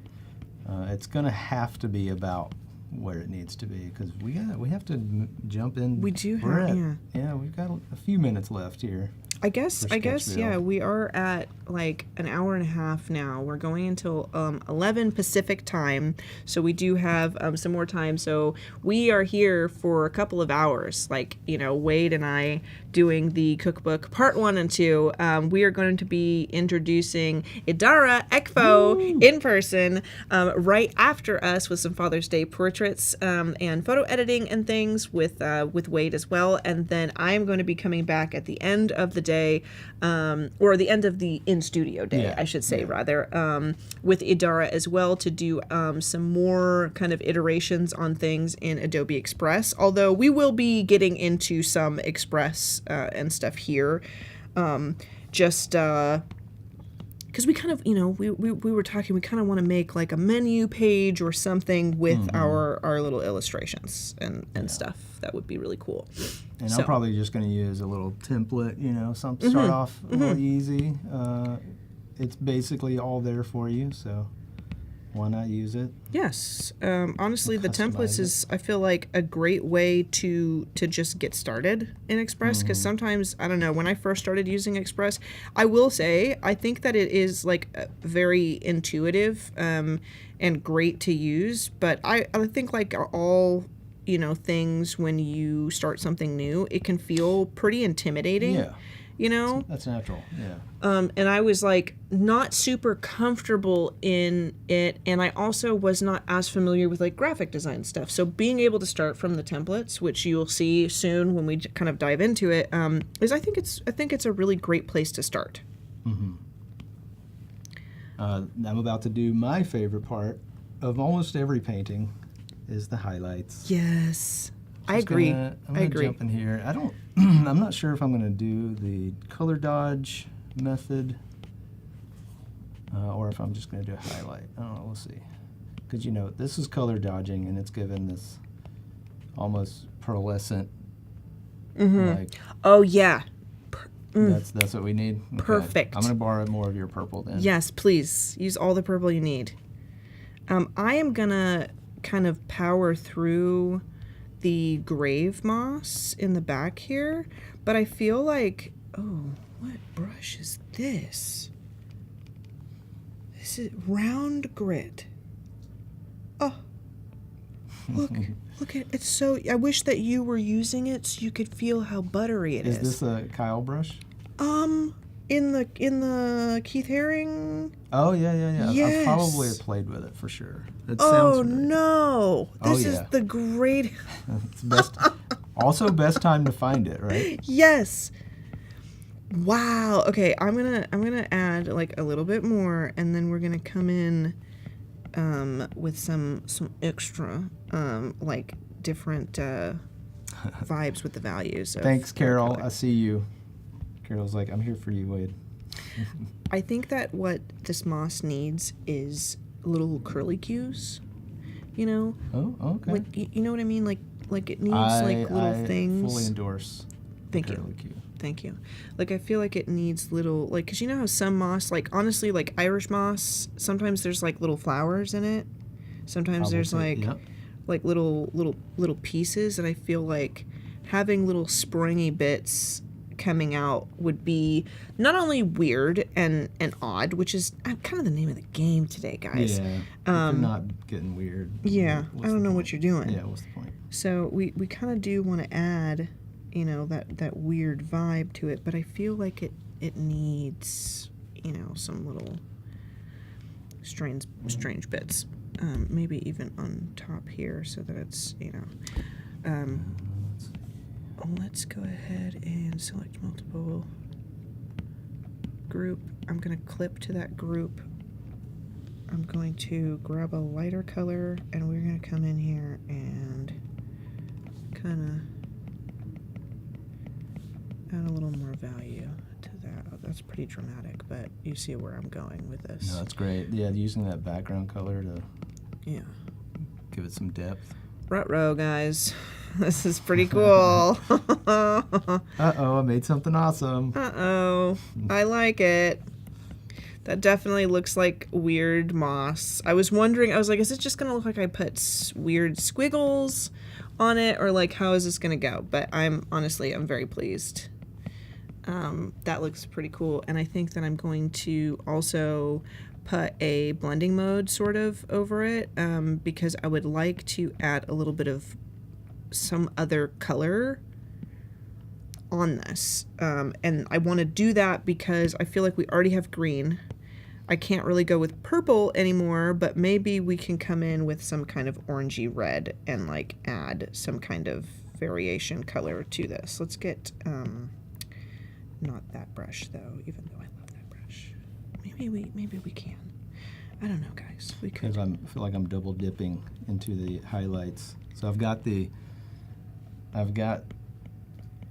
pearlescence going on. Oof. But then I'm making sure when I add these highlights, kind of what we were talking about before, material. The highlights aren't, it's not just one ribbon doing that. They're kind of brushed on lightly to indicate that there's some undulation. Yes, that's such a good word. in the squid, in the little squid tentacle. So yeah, this is turning out. I think that this is one of my favorite things that we have done on the show, because we've done a few streams together, not many, so that's kind of another cause for this being kind of a special occasion, but we've done a lot of things together, and I think this is probably my favorite one. I know, and who would have thought it would have been for the food thing? Yeah. We both are usually doing like characters. And portraits and and stuff like that. So this is just really cool. Okay, I think that's gonna be mine. I'm gonna go ahead and save mine. If you want to keep working on your highlights, and I know pretty much done. We have I want to save them separately. I kind of want to animate it a little bit, and I'm gonna do maybe a little bit more in Express later on today, but let me go ahead and I'm gonna go ahead and start prepping. Yeah, just kind of. Yo. Let me bring my rice up, and let's ungroup. Ungroup layers. Okay, this is going with the squid. Not squid, slug. I don't know why I keep wanting to say squid. And this is going with our rice. Okay. I'm actually going to label. Oh? Yeah, I never got another name. So we're going to go with, I'm just going to name it Pretzel. That's a great idea. I almost never do naming my layers unless I'm streaming. Yep. If I'm streaming, I'll name them for you guys. If I have to send the files out to a client or another teammate, I will name the layers. But if I'm by myself, honey. Yeah. I mean, I'm definitely very organized when I'm handing things off. But if I'm just trying to get into it, I've got to get into it. Yeah. I can't. Yeah. I get impatient. Yeah. I get Now, really, really impatient. I will say this, when I start to get into it like that, if it becomes something I want to keep working on, then I start to like, okay, stop, organize everything. But it's only after I get done with the vibe check. Yeah. I think I do need to finish this a little bit.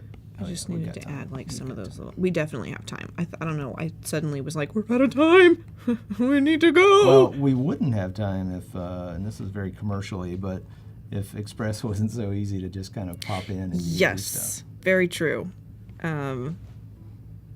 want a little globule out here. Very intuitive. Okay, we have.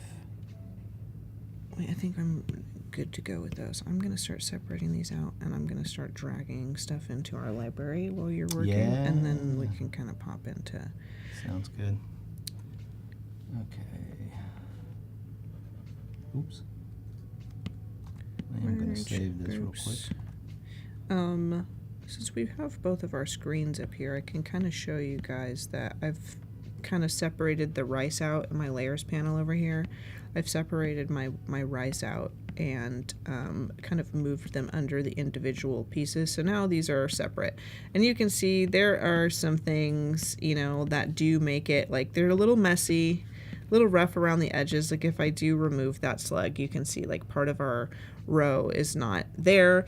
I don't think that's going to be a problem because when I animate it, it's going to be very, like just like a little kind of jiggle sort of, you know? So I'm going to go ahead and maybe, in fact, you know what? I'm going to do this a little differently than I planned. I'm going to make this big. Gosh, that's weird. God, I don't know, man. That's I might actually kind of bring this down more just so that we can really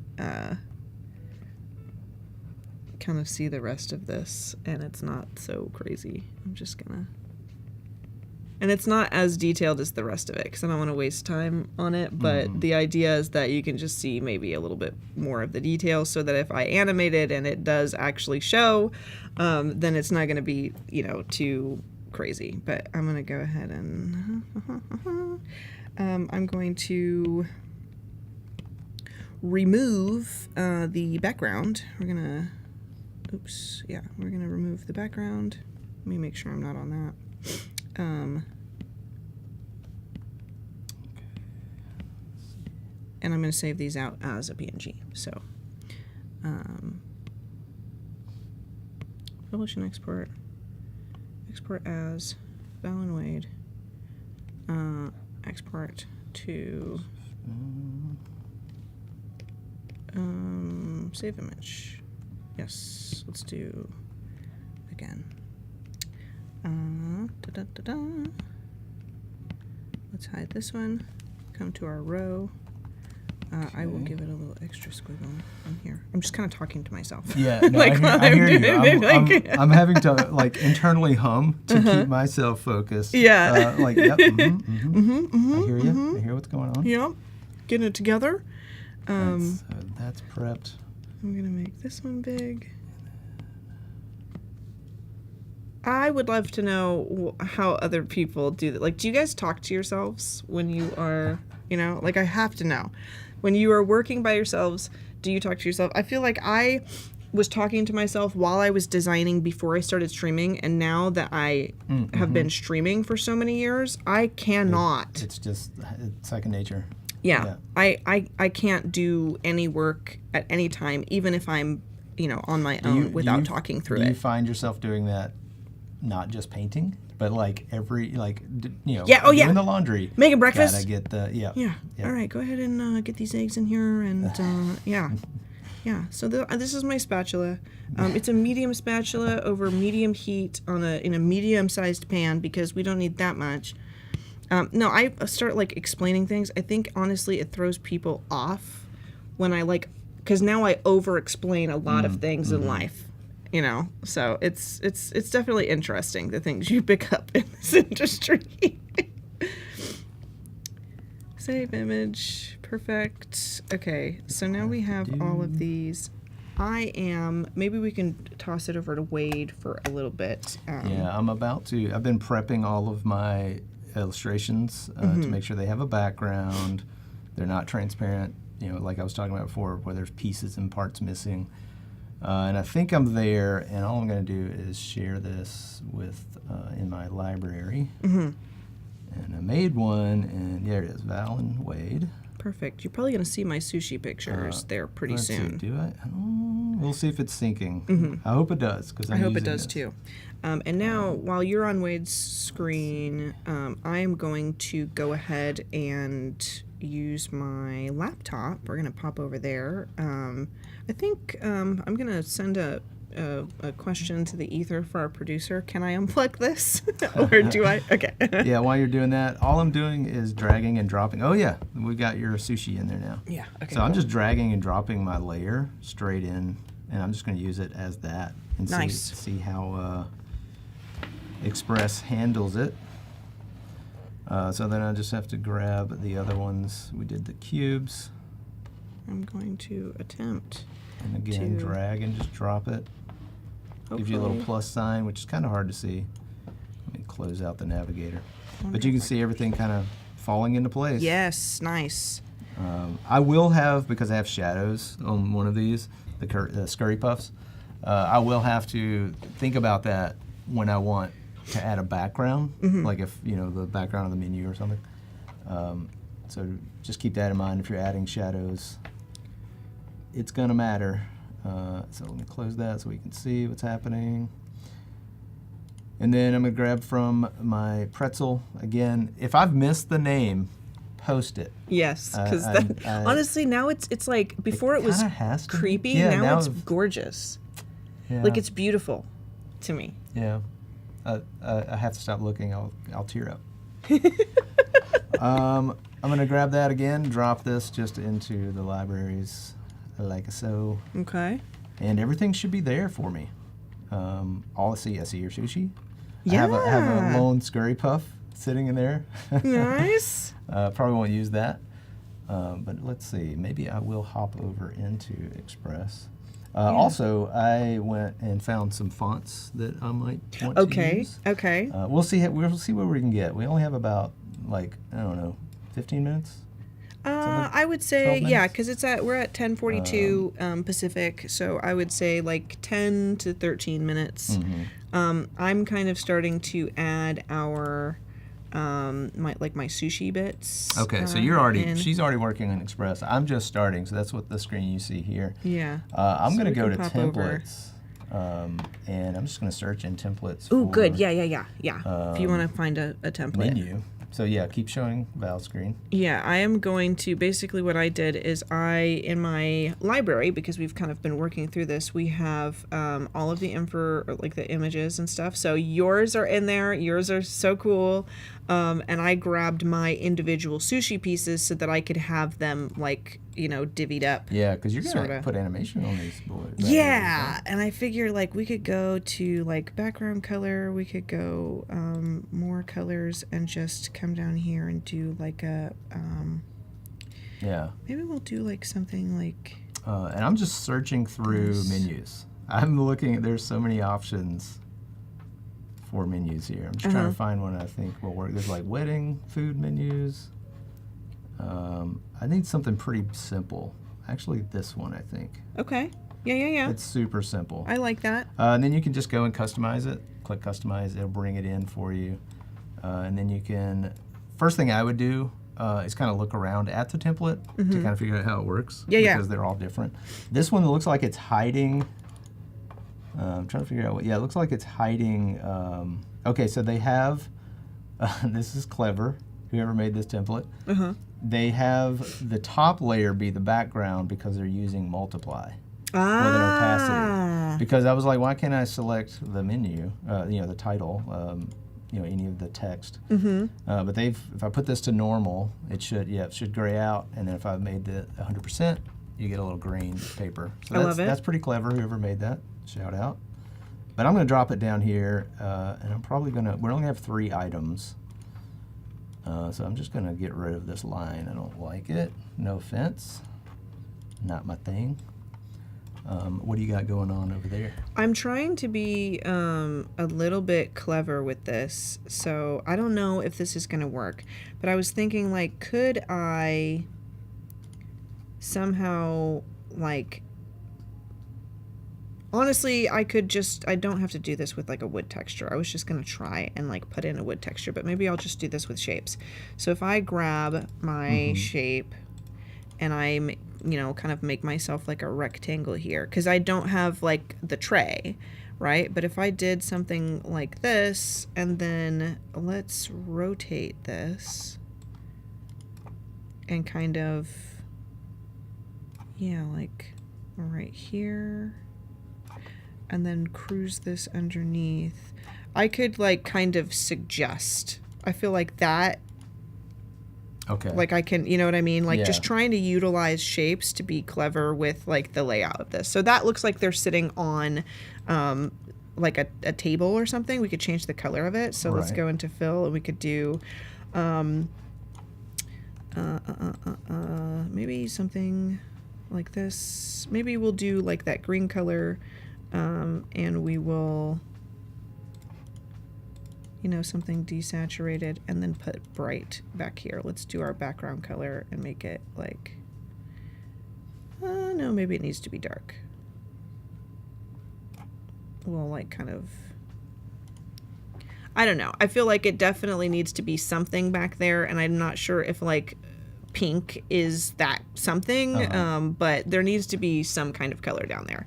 Maybe something like that. We will stop being so picky on it. But now I have this here, and I feel like I kind of want to like drop them down, like have like it go blump, blump, blump. Okay. They kind of drop down. I like that.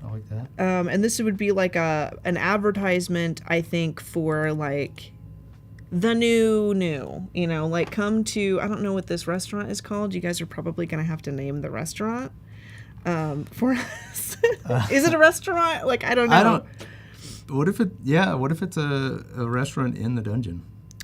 Yeah, like a little tavern built into a dungeon. I feel like it should have like a funny, like this, like last chance for, okay. Because how they have those like rest stops that are like, this is the last burger you're going to see for like 150 miles. So if you want to stop now.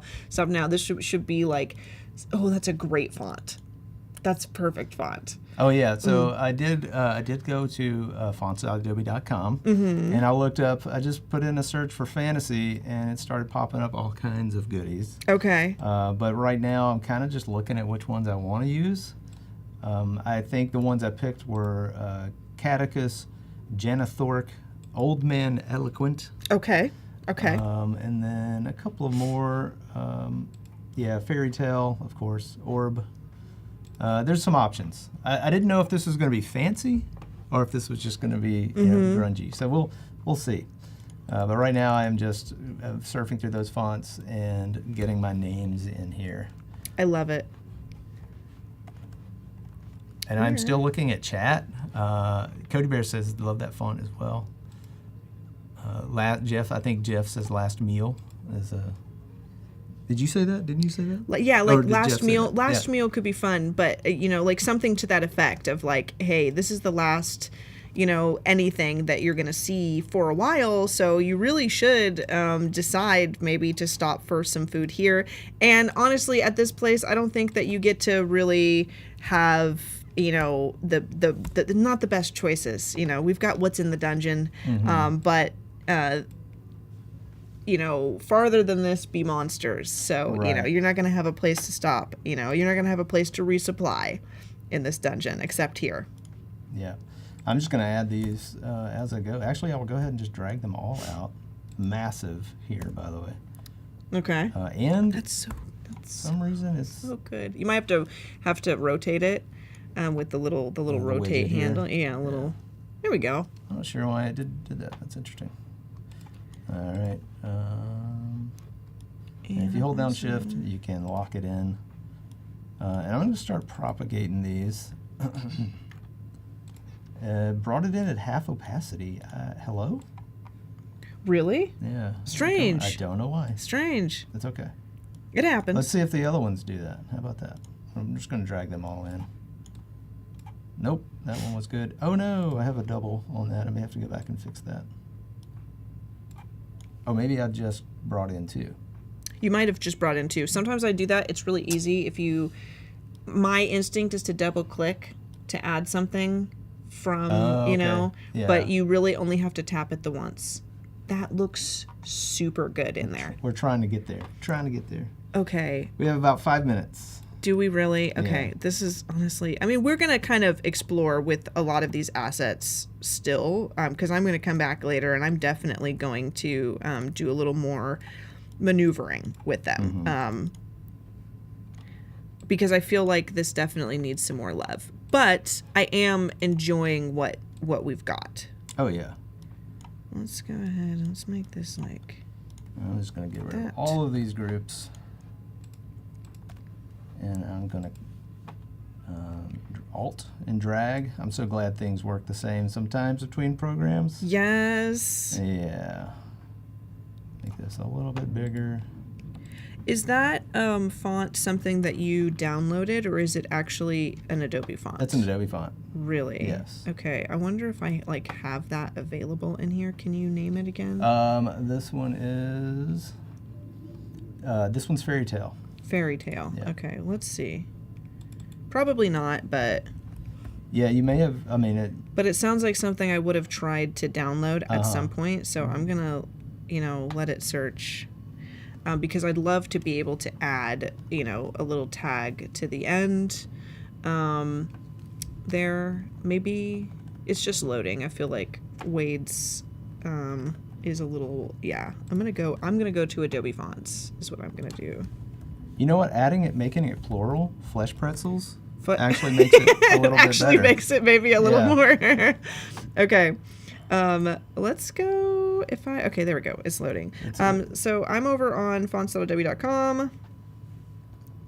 Fairy Tale is the name of the font. So I'm going to pop over here, and what I should be able to do is find my font that I want. It's going to take a little time to think. There we go. Fairy Tale JF. Yeah, that's the one. And I'm just going to add the font family, add family, and I know we've got like 3 minutes here. We're really cutting it close. We're gonna get there. But I should be able to come over here and search. It might need like a little bit of, uploaded fonts. Those are my own fonts, but let's go. I'm wondering if I needed to refresh. Yeah, I'm going to go ahead and refresh. You can pop over to Wade's for now. And all I'm doing is adjusting some of this font, make sure they're the same size, that sort of thing. Oh, man. Let's see. Ooh. I think I had this set to 145. Yeah. Just kind of lining these up. And I think I'm going to go stacked on each one. So all I've done is put a line break in there.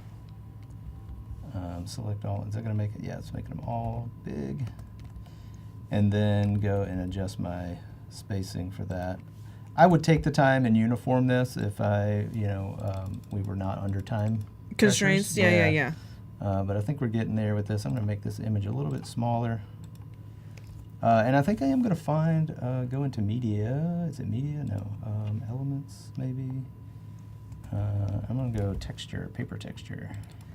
I did actually get the font working. Whoop, whoop. Yep. And I'm loving it. And I think I'm going to kind of put this here. Dungeon Sashimi Special is what I have on there so far. And we're going to I'm going to preview the animation just real quick and see. I'm going to go ahead and add a background. To this. There we go. That's kind of cool.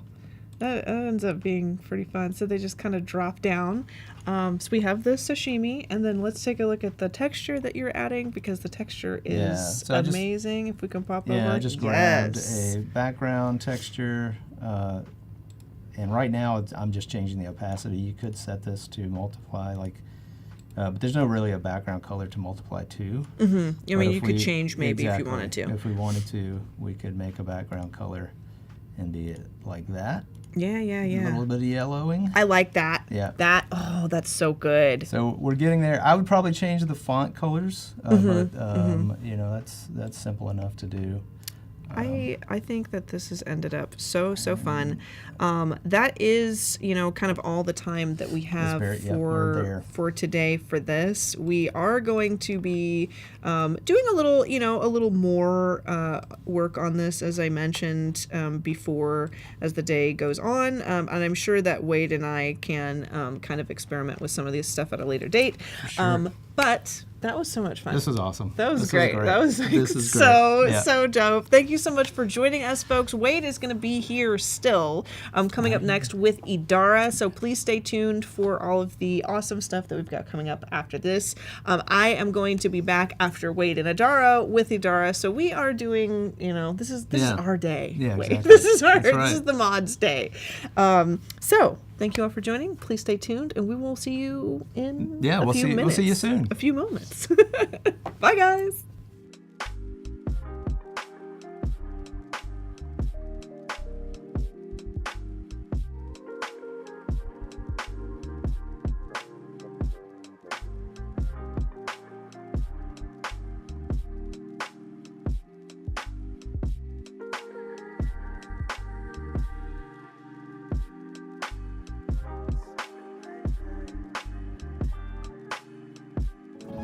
Today we're going to start in Illustrator and we're going to create just like a fun little Christmas graphic and then bring it into Express, which we all love. We're going to use the pen tool a lot today. That's kind of my jam. We're going to start by creating like a little bell icon. So I actually just made like half of a bell shape and I'm going to copy and paste it. And then I am just going to reflect it. You have to sing it or it doesn't work? You have to sing. So we've got our little bottom of our bell. The gradient panel like popped up over here on the right. I want to cut off the little tip of this. So we're going to use the Pathfinder tool. I also use the Pathfinder tools a lot. Yeah. So we're just going to divide it. We'll ungroup it. And then I'm just going to delete. Just move that. That little guy. And then let's just add like a little doodad up here. All right. So we have our bell.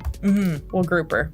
Amazing. Making a little Christmas present. So this one, we don't even need the pen tool. We're just using shapes. And then for the little bow, I actually am just gonna use the brush tool and just like freehand a fun little a little Christmas coffee mug now. Perfect. Again, we're just adding these gradients using my preset color palette because past Mariah really made our lives easier here. All right, let's bring the top of this mug on top. Grab that gradient again, but let's edit it and change the light to the dark. And I am gonna use the pen tool for this. If you have less points, it's gonna look smoother. So I just made this like kind of wonky looking stocking, but it doesn't have to be wonky looking because we're gonna use direct selection tool to just like fix it. We're making a Christmas tree. And again, I'm just making half the tree and then I'm flipping it. All right, let's just add a little stump. Okay, so now we have like these 5 little icons, right? I want to make these like little dangling ornaments. Yes. Let's add some text here. Use just like the pen tool to make a line. And I'm going to now use the brush tool to just make this like fun little bow moment. And then we're gonna do that for all of them. So I'm just using the brush tool to just make these like cute little snowflakes. I'm just selecting my whole graphic and we're gonna just do that path, outline stroke, and then type create outline. I'm just gonna save this. I am saving it as an Illustrator file instead of like a PDF or anything like that, just because Express will read the Illustrator file, bring it in there. Here we are in Express. I'm just gonna click this start from your content icon here to open that up. I'm just gonna go in and start grouping things because I want to group whole objects while I'm animating it. I selected, we started with our bell, click animation. I think that just for these, I just wanna do a looping one. So we're gonna do that for all of these. We're gonna turn the intensity down to 1. I think I want all of them to have like slightly different speeds. So we'll keep that one at 67. Cute. Okay, that's adorable. Now we're going to find all of our fun little handmade star doodads. I think breathe is what we want. And then I think I want our text to like come in. We're gonna make New Year's come in After. If you click down here at edit timeline and then you click show layer timing, we can just click and drag it and say I want that to come in at 3.8 seconds. So this is our final graphic. There's a few ways we can like save this. We could just download it as an MP4.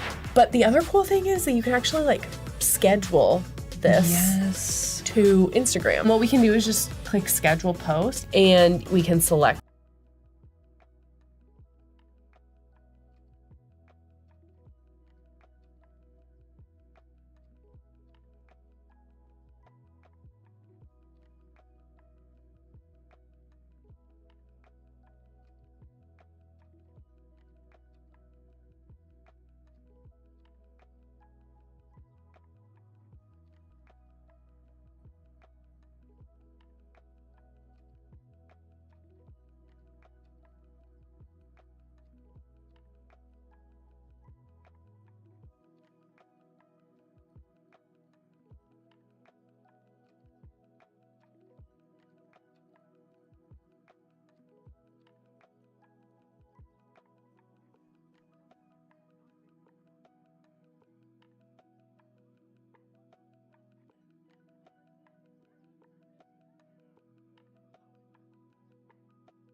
Hi everybody, welcome back to Adobe Live.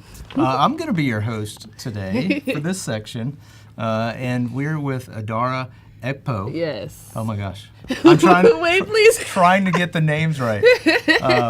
But yeah, we're going to be doing Father's Day portraits. Yes, Father's Yeah. Day portraits. So I'm really excited because, as y'all know, Father's Day is around the corner. It's on Sunday. Oh, yeah. So Yeah. I figured this would be perfect timing to kind of, if you are a photographer and you take portraits of your dad or you want to, maybe you haven't already, kind of encourage you to take some portraits of your fathers, make a little Father Days cards in Express, Adobe Express. So we'll have some fun today editing portraits and making cards, which, you know, that's going to be me and design. Yeah. We yeah. don't really. You're gonna be fine. We don't really align. You're gonna be fine. Let's say hi to chat real quick. What's up, Yes. chat? How's it going? We can see you. Say hi. We can also get your questions if you want to give us some. So if you have any questions for Idara, feel free to drop them in the chat, and let's get rolling. Yay! Yeah. Okay, cool.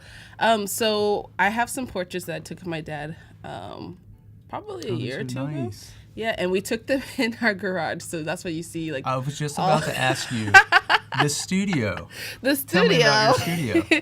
Yeah. So I am queen of you can make anything happen. Okay, love all it. right. I love it. Even when resources are low, you can make things happen. And so, as sharp as my dad looks, we didn't go to a studio. I don't remember why. I don't think we had time or could book one. This is a studio. She's a studio. This is Sorry. a studio. Shh. By the end of this editing, you'll be like, "Wow, where'd you shoot that?"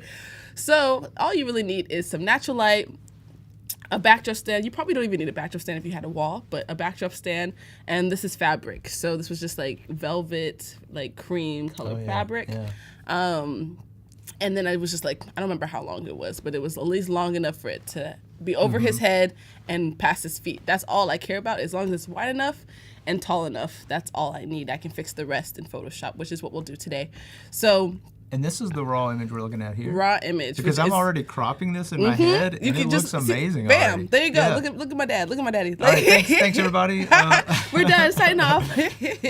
But so let me go ahead and put this back where it was. Okay, so we'll do some light editing on this. I feel like it's already like very sharp and nice, and I like the coloring already. So I don't really want to do too much to it. If y'all know me, I usually come over here to start with like my basic edits. I'm pretty happy with the exposure and contrast. I'll probably add a little bit of contrast. Is my brightness up? Cool. My eyes are playing tricks on me. I'm like, Chat is already saying the snappy attire is on point. one thing about my dad can dress, okay? Does he give tips? I'm looking for some tips on you know, he's had a lot of experience, so I think my dad is pretty sure. I think he's even watching this live, so if you're watching this, hi, Dad. So we're going to go ahead. I just added a little bit of contrast, a little bit of shadows, just to make it look a little bit richer. Let's go down to my HSL sliders. I'm pretty happy with the blue that's in there. I just kind of want to make it a little bit deeper. Like bring up the saturation a little bit, maybe bring down the luminance just a tad. Okay, and that's our before and after. So just with those like slight edits, he is looking a little orange, which I don't want. So I'm gonna, let's see what we can do here. My contacts are like, you know, when you wear glasses? I have contacts. Okay, as well. Yeah. you know when you put them in, and if you don't put it, wait, do you have astigmatism? Yes. Okay, great, we're aligned. But you know when you put them in, if they don't like settle in? Yeah. So I'm like, sorry, Do you guys. need eye drops? I have eye drops. Oh no, I'm okay now. Okay. Thank you. I may need them though, to be honest. They weren't fully settled in, but you know. Okay, bring down the saturation of the orange just a wee bit. Yeah, you Beautiful. have to tell your dad that chat is going crazy. Alessandra's like, yeah, looking great already. Yeah, I love it. I love it. He's gonna be watching this and be like, wow. Okay, so I'm gonna come. The last thing I usually do. So I came into the HSL sliders just to kind of bring up the saturation in the blues, bring down the lumens a little bit in the blues and the jacket. I just wanted it to be a bit deeper. And then I also wanted to, what else did I do? I brought down the orange a little bit because I just felt like his skin was oversaturated. If I wanted to, I could do some color grading which when I do my color grading in Lightroom, I focus on the, what do you call color wheels? I'm like, what are they called? So adding colors to my highlights, shadows, and midtones. I don't know if I'm gonna do that today because I don't really want to tone the image. You know, I'm just gonna leave it as is. I'm pretty happy with what this looks like. Okay. So I'm going to take this image. I'm gonna Command C on my Mac, copy the edits over onto these other portraits. So another one of him sitting down. This is a different outfit. Are you keeping the same edits for that outfit, like because the outfit changed? No, I'm going to change the setting. Yeah, okay, so I'm going to change because of the outfit change, especially because, as you guys can see, so I copied over the edits, which it brought over like what I did to the blues.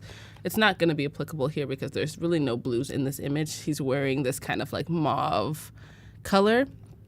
I did copy them over because I figured like the skin would be relatively will stay the same. Skin tone was the outfit needs to. Exactly. Yeah. So Perfect. Yeah. I want to kind of see if there are purples in there or is it like more of a magenta. Well, you have a question. Ooh, what's the Cody question? Is asking, or maybe from someone else. I'm not sure. How do you bring up the before and after photo? Oh, Yeah. love it, love it, love it. I know I did it so quickly. So over here on the like lower left-hand side where you can see where I'm kind of like circling with my cursor, there is this like Y, I don't know what to call it, but it says cycles between before and after views. So if you click on it, it'll show you that before and after next to each other, which is really great.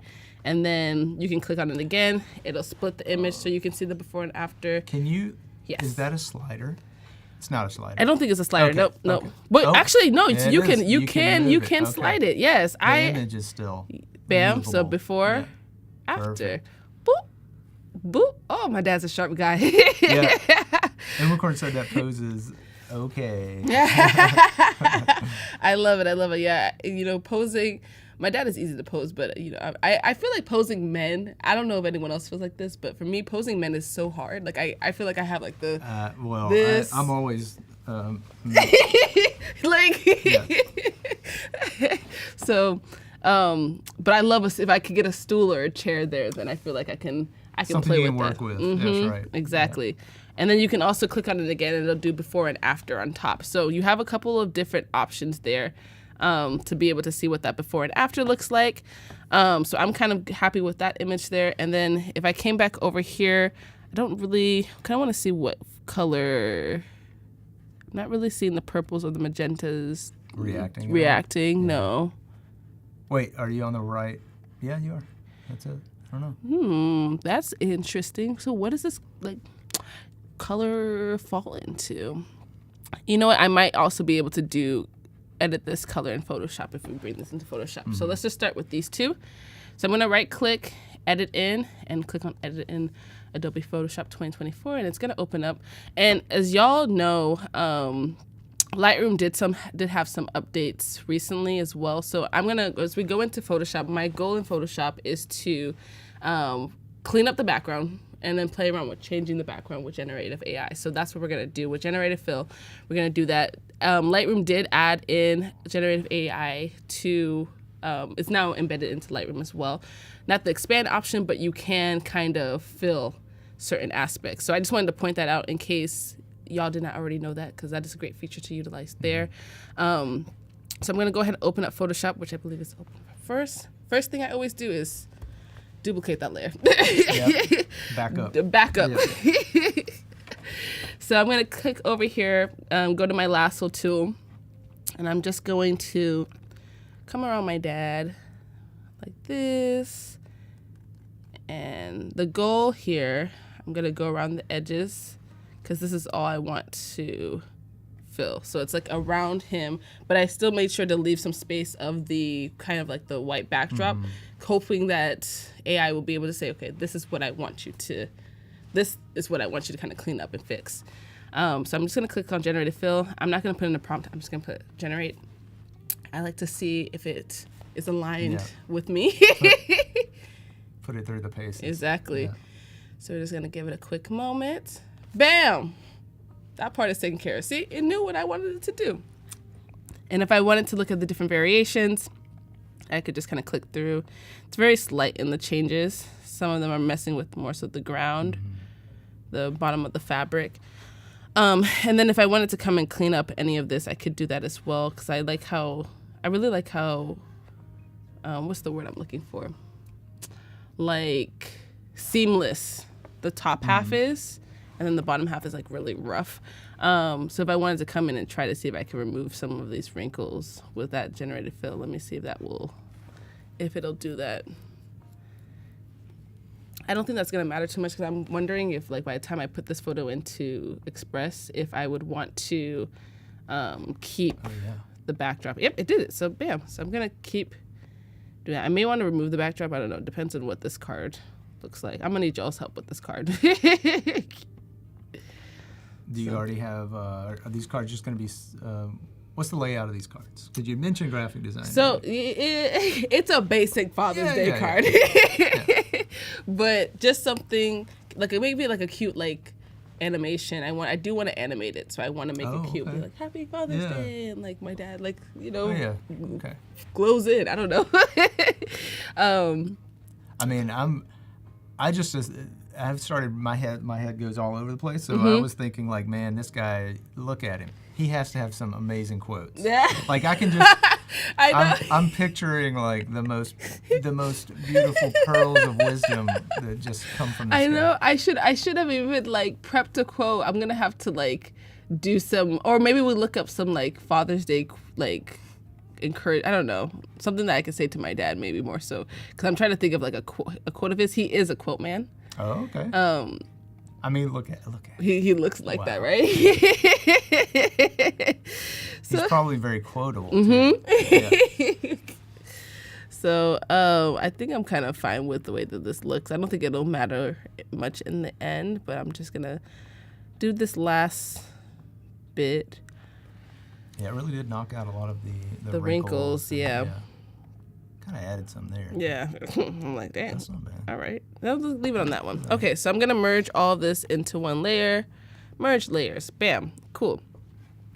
I feel like I don't like how he's not centered. So I'm going to actually expand this background. So all I did was click on my crop tool, and then you'll see like the perimeters kind of have like these little like brackets around them. I'm going to hold on to Shift, and then I'm going to grab the corner. The reason why I'm holding on to Shift is because I want it to... what is the word that I'm looking for? Stay like straight. Yeah, in the same aspect ratio. Yeah, yeah, there you go. Because if I don't hold Shift, then Are you trying to keep a specific aspect ratio? You know what? Not necessarily. Okay. Not necessarily. But that is how you could do that. Yeah, that is how you could do that. I just like I know I don't want to like. I want it to be even. So if I click Shift, I just want to kind of like use my grids. To kind of be like, okay, that my dad is kind of centered. and then I can generate and like fill the rest of that so it can expand the backdrop a bit. So we'll do that. And then I'll probably crop in later, but at least that way I know he's centered and there's enough space on each side for me to do whatever I want to do later on. Mm-hmm. I think chat wants to hear what your dad sounds like now. Jeff is asking, or saying he looks like he could do some incredible voice. Yeah, you know, he can. You know, there's one quote my dad always says that sticks with me in my household. So for us, like, we're big on, like, family dinners, eating together, whatever else. And my dad's number one quote that we all have when it comes to, like, eating and who does, like, the cleaning. He says, "He who cooks does not clean." That is something I have adopted into my household. If I cook, I do not clean. Does that prompt you to cook? Exactly. I'm the same thing. I do not like cleaning dishes. And also, it's like a respect thing. He who did all the cooking must not clean. Right. So that's one thing. If I ever ask my dad, you know, a question, I was like, oh, why? Like, if he told me to do something, and I said why, he'll say because why has a long tail. Like, that's just, you know, he'll just say that. So he has little, like, quirky sayings like that. I like that. Yeah, he's like, why has a long tail? Like, why are you asking me that? Don't ask me why. That's just how it is. So my dad is really funny as well, but that he who cooks does not clean is something that has adopted from my childhood into my household. I know I cooked dinner the other day, and both of my brothers, we all live together, and so I cooked dinner. I think I made like fried rice or something like that, and I cooked, finish everything, and the kitchen was a mess. Everybody ate. I turned to my brothers. I said, "He who cooks does not clean." And I went upstairs, came down the next morning. Guess what? The kitchen was clean. So that's awesome. Okay, so we have now expanded our backgrounds. So this was our before. We had that garage in the background, which is now cleared up. And then we expanded the backdrop. So I'm pretty happy with what this looks like right now. If I wanted to go a bit further, actually, I'm going to merge this together just because I don't need those layers anymore. I'm going to go back to my lasso tool. If you wanted to come into Photoshop and maybe change the background, right? Like maybe you weren't feeling the backdrop that you had and you wanted to change that, we could also do that. So I can select my subject, which is going to go ahead and make a quick selection over my dad. Sometimes I like to zoom in and make sure that, like, did it get what I wanted it to get? And so I can come in here, click on the plus if I wanted to add, like, make sure it got his fingers fully, because sometimes it'll cut off. Oh, yeah. You know, just a wee bit. And then if I wanted to come in here, make sure it took off. Let me make this a little smaller. Ooh, no. Okay, let me see if I can. Nope. Okay, there we go. Make this smaller. I have to zoom in quite a bit there. That's some fine detail work. I know, right? It's even gonna let me make the proper selection. I don't know if it's going to. Okay, that's better than what it was. Is it? Is it better? Okay, that's all right. Yeah, you've made the brush size already pretty small. Yeah. So I don't know if it's just not going to recognize it's just not going to recognize it, which is cool. You know, we're just going to leave it as is. Yeah. But I made the selection. Now I'm going to go ahead and click Command-Shift-I so I can go ahead and make an inversion. So that way it's not making a selection of him, but more so the background, because that's what we want to change. I'm going to click on Generative Fill. And now I need to give it something. What do we want to tell it to do? So let's say change the backdrop to... I think I'm blocking it. Oh. Can you move that bar over? Oh, I can. Yeah. Oh, never mind. There we go. We're good. Bam. We've been switched. So we're good. Excuse me. So I'm going to change the background to, I don't know. Oh, we have a very important question coming in from chat. Are those ninja stars on the jacket? I don't think so. I don't think so. I don't think so. I don't know They what look they like little flowers. Yeah, little flowers. Shurikens. Yeah. Change the backdrop to, let's say, okay, change to a, I like the color, so I don't want to change the color of the backdrop because I think I kind of like this kind of cream color, but at least for you guys to see, I can change it to like a gray backdrop. I feel Well, like, you don't have to keep it. yeah. Whatever you do. You know. Yeah, I'm not going to keep it. I already know that part. I've already made up my mind there. So it's going to go ahead and mix the generate. Bingo! Oh, that's interesting. Like a little gradient. Gradient to it. And then if I want it to kind of go through, you can see here that, oh, I don't know why I added that, like, kind of highlight around him. If I didn't like any of the selections, I can click generate again to see what it's going to bring up for me. So we'll click generate. Sometimes that bar, yeah. Oh, okay. Ooh, add a little They shadow like- behind him. Remove part of his face. Now that's, that's something that the one with the little shadow behind. Yeah. Not the drop shadow, but the other one. The other one, right? Where did it go? Keep going. There. This one, yeah. Kind of a little psych behind I'll him. come and clean up his face there. But I like the little drop shadow behind him. And then if I wanted to change it, let's say to a yellow backdrop. Let's see what that looks like. Yeah. And just kind of like let that kind of play together. Yeah, I like the original one. Yep. Because there's a little bit of an orange, to balance off of that blue. I mean, that's a lot. That's more. a lot. Yeah. Yeah. So I mean, that looks like a cover of a magazine almost. honestly, Like, right? Yeah. So I'm gonna remove this layer. I like the backdrop as it was. I just think it's really nice this way. But if you guys wanted to change the backdrop to a different color or a specific scene, let's say let's do this. Like if I were to select him, I'm just kind of curious at this point. Let's say I wanted to put him in like the dunes. Background. Does he have a specific place he likes to visit? Or a hobby? That could be kind of fun. Ooh, basketball court. There you go. Replace. I mean, he's announcing dressed like that. I mean, he's like the NBA Finals announcing right now. Okay, replace the backdrop with a basketball court. So let's see if we can put him on the. It's giving announcer. It's giving the end of the game. Yeah. Holding the mic. Or coach. Coach. Ooh, Yes. Winning coach. Yes. Yeah. Or the commissioner even. I mean, come on. Well, not the basketball court I was expecting. But hey, this is the best out of all three. Okay. There you go. Yeah. So if I wanted to do that, I could do that in Photoshop. So you can kind of play around with the different prompts and figure out from there what you feel like aligns best. I like to use Generative Fill to really kind of clean up my backdrops, make them more seamless like we saw here from here to here, and then also expand them out. So I'm going to save this photo. We're going to go ahead and go to Export, Save. I'm just going to call it Dad. I think I already have a file on there called Dad. Just replace it because it was the same photo. We're going to go back to Lightroom. Let's do another photo. I don't know what my kind of goal is with this card. If it's to, put a little collage of pictures of my dad and then it says Happy Father's Day or something. I don't know. But if you're watching this, Dad, if you want this card, I'll give it to you. But he's probably like, what are you doing?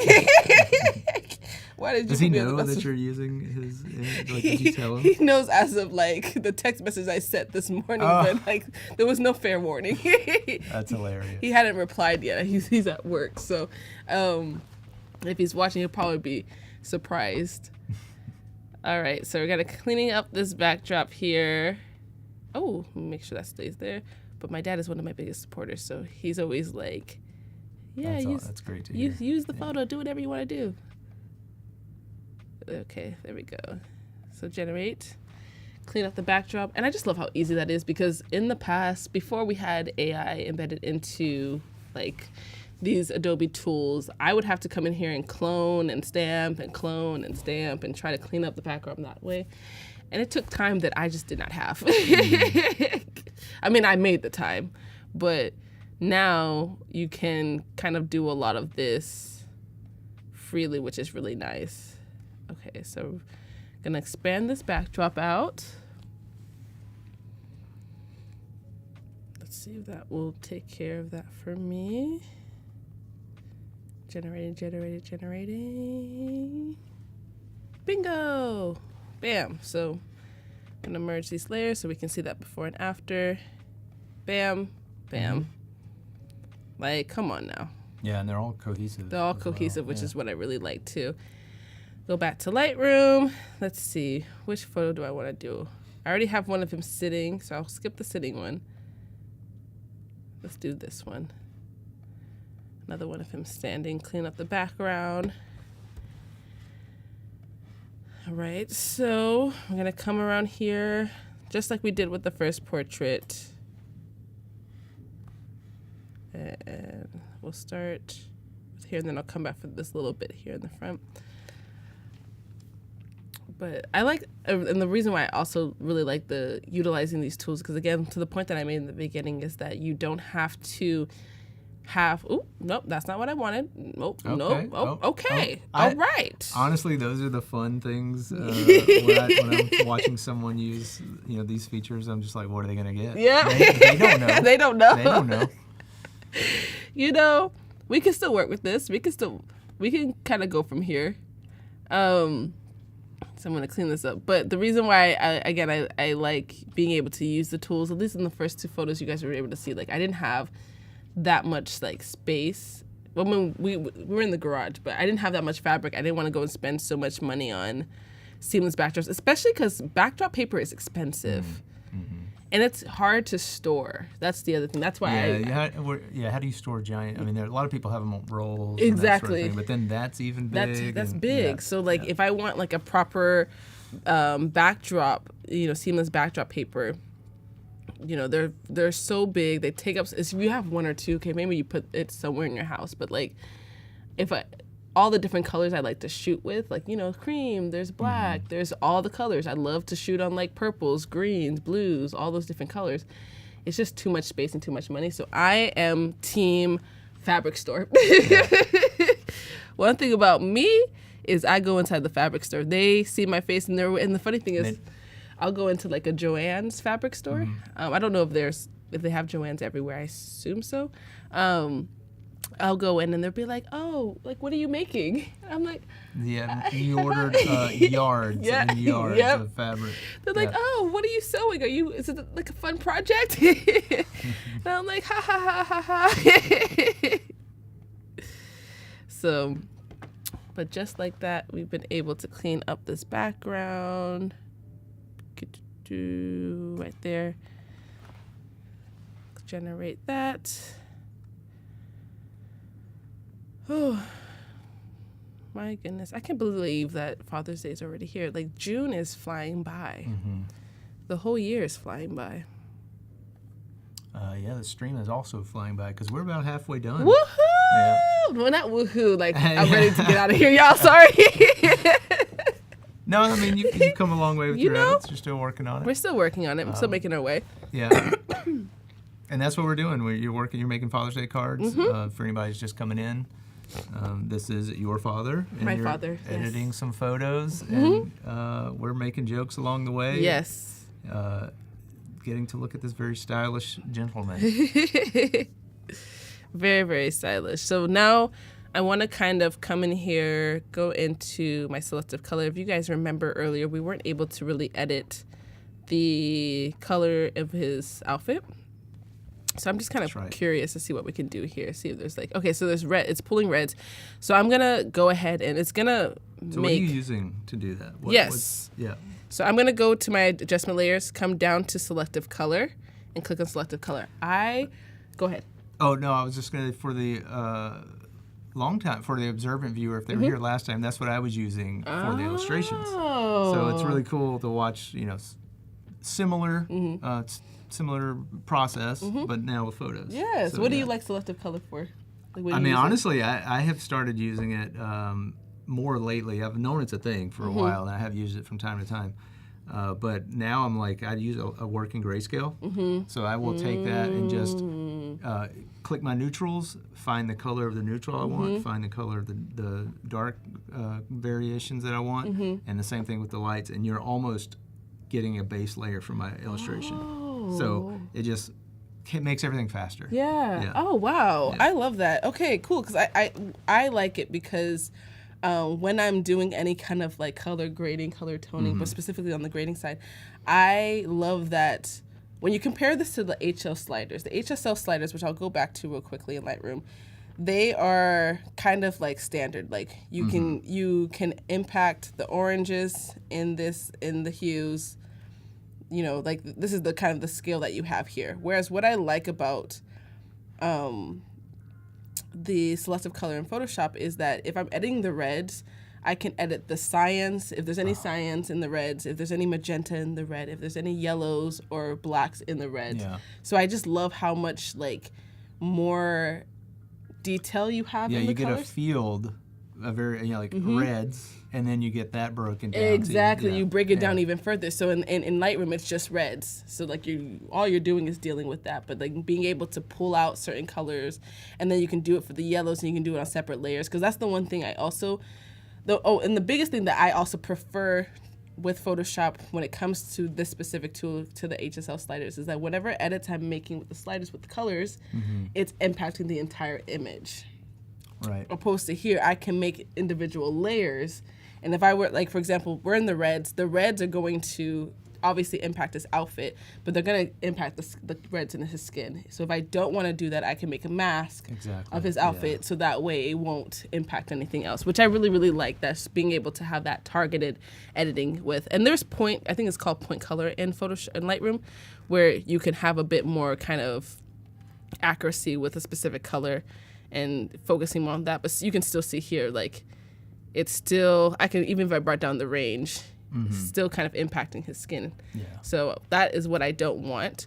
I don't want it to feel like a one size fits all. I want to be able to individualize it a bit more. Yeah. That's a great explanation. Oh, thank you. I know, I'm trying.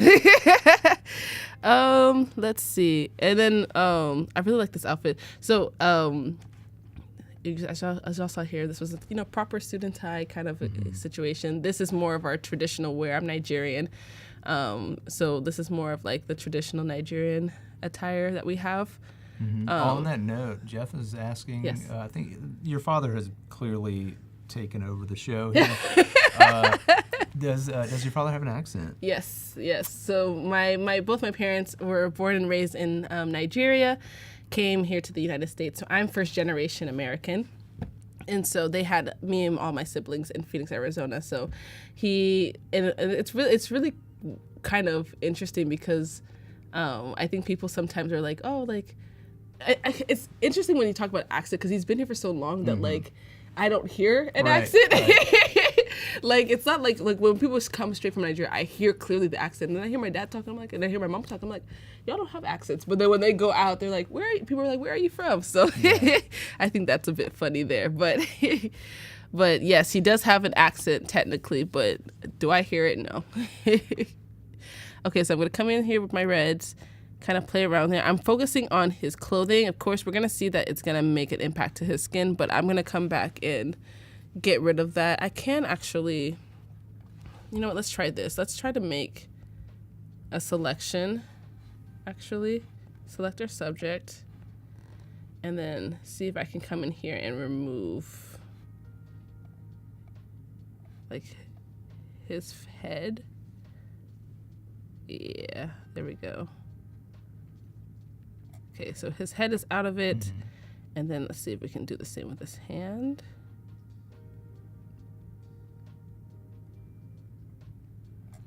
Okay, is that really out of it? It's still, okay, let me see. And then I'm gonna go to selective color, make the mask.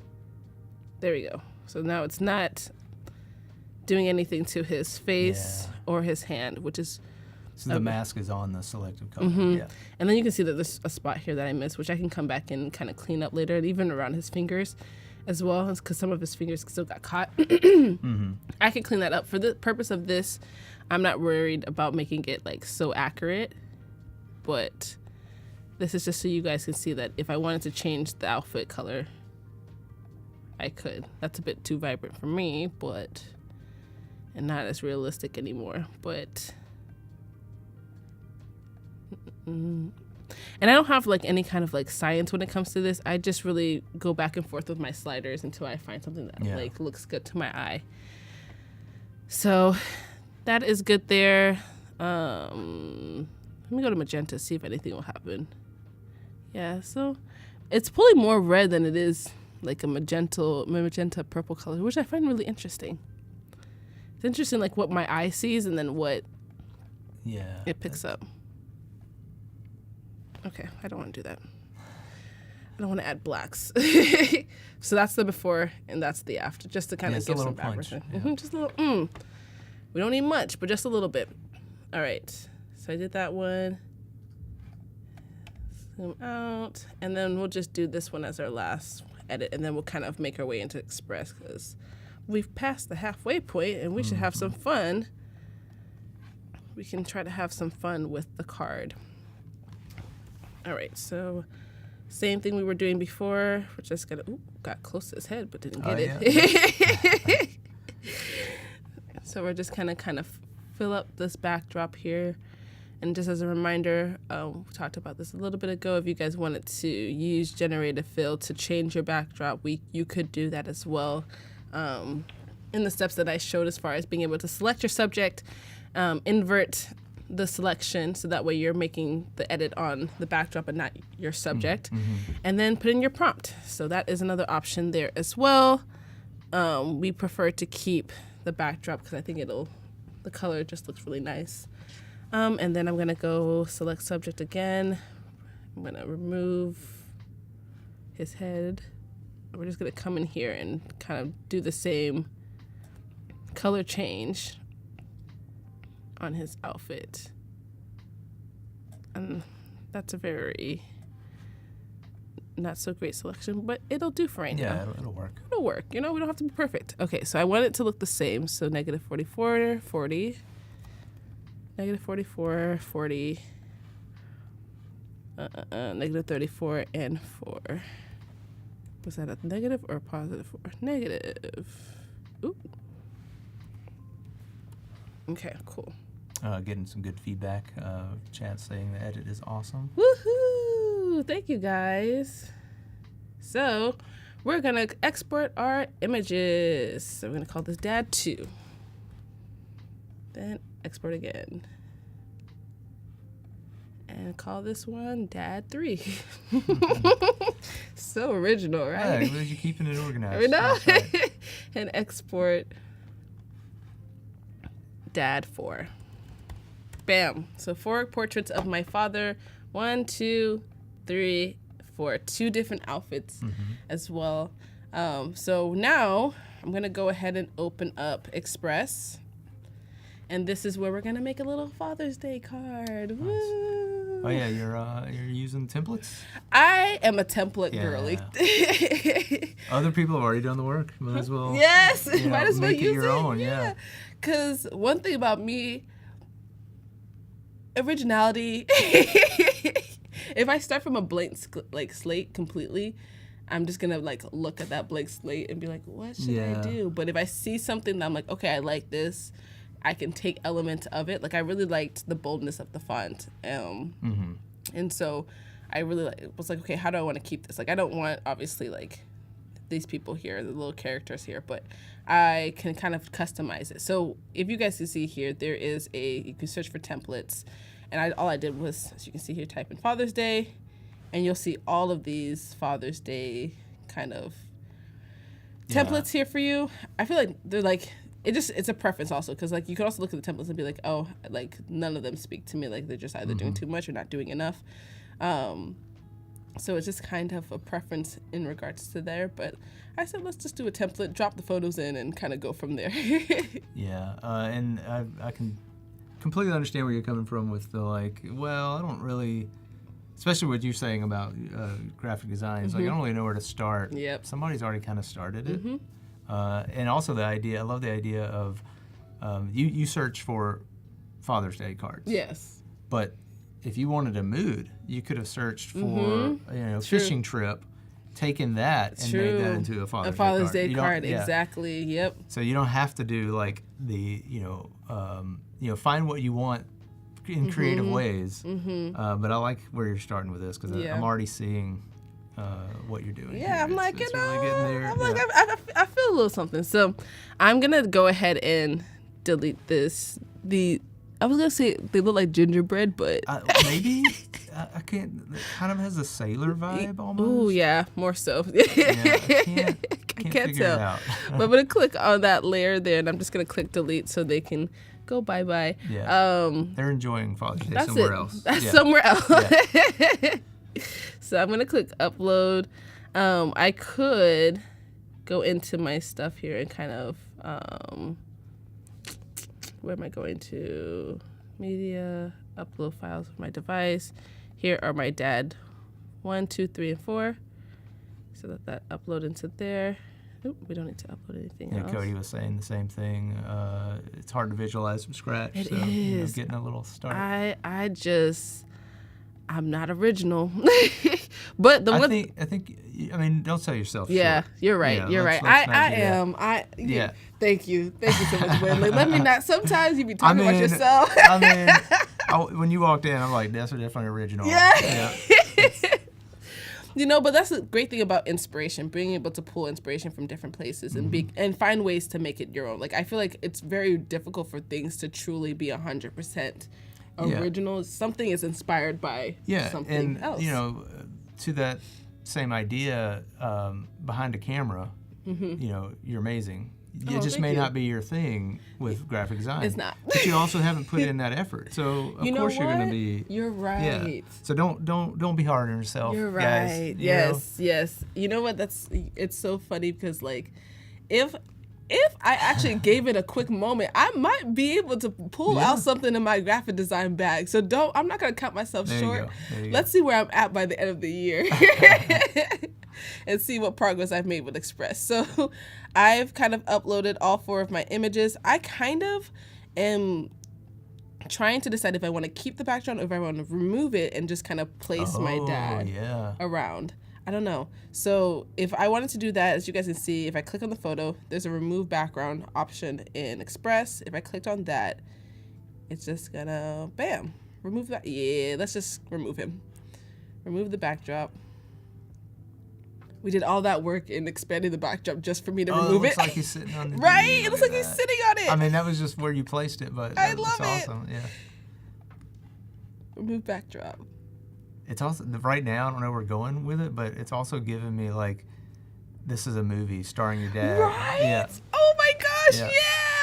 It's called Happy Father's Day. Happy Father's Day. I don't know. That's the exact kind of feel that I got from it too. Was like it was giving me this like look at him just kind of sitting there. Uh-huh.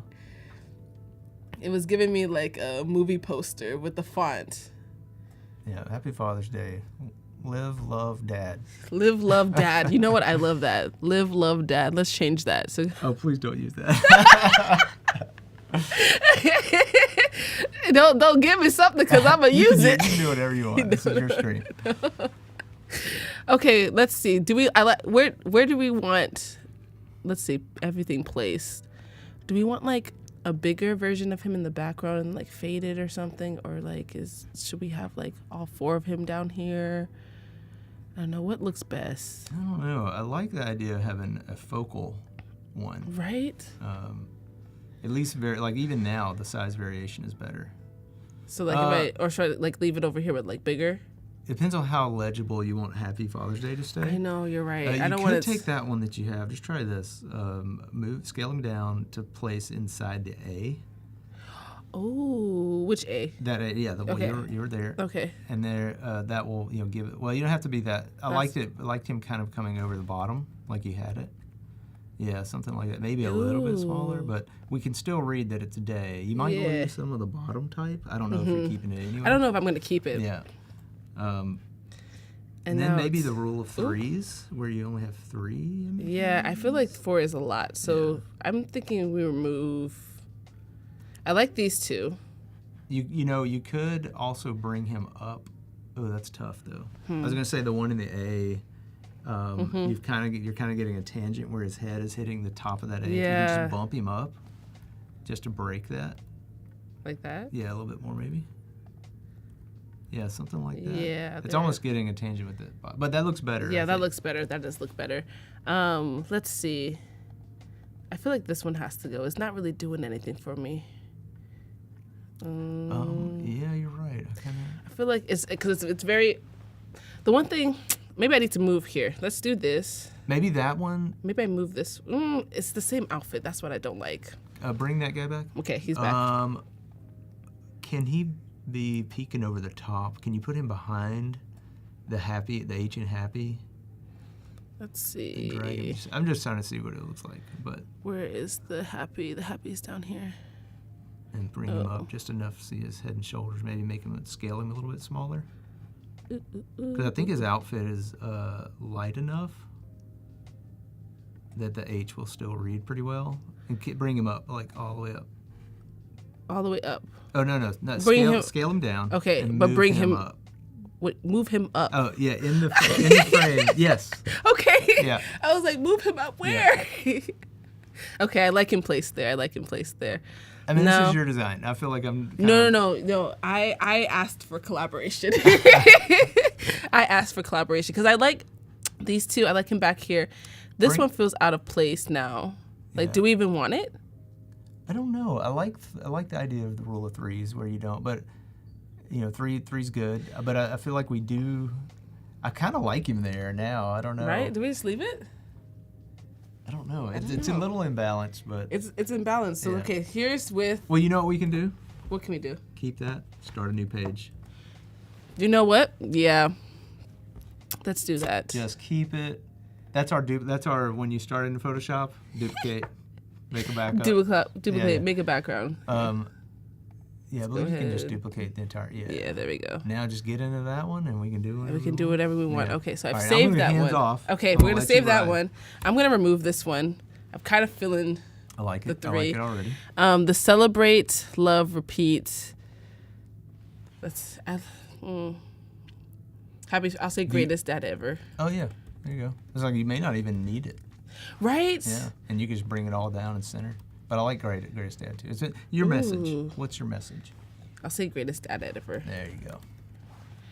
And kind of put it like this, and put it there. Okay, and then if I wanted to, let's add some animations. That was the part that I was excited about. Yeah. Let's see. Do I want the Happy Father's Day to move first? Let's kind of click on that. Go to animation. Let's see. Ooh, no, that was hurting my eyes. Ooh, no. Ooh. That was kind of fun. Right? Yeah, I like that.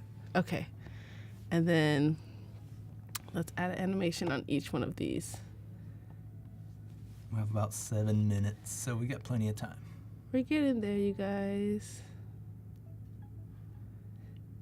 Okay. No, I don't want it to flicker. Okay, that one can fade in. Fade felt nice. Do you guys have like a what's it called? I feel like I'm a. Wait, which one did you say you liked? I kind of like the slide in, slide? but like slower. I would go edit it. Yeah, exactly. Properties. Let's edit that and kind of make it. Duration longer. Yeah. I kind of wish if the Express team is listening, let you adjust the distance something travels. Ooh, yeah. Yeah. I agree with that. I absolutely agree with that. Okay, let's add this last animation.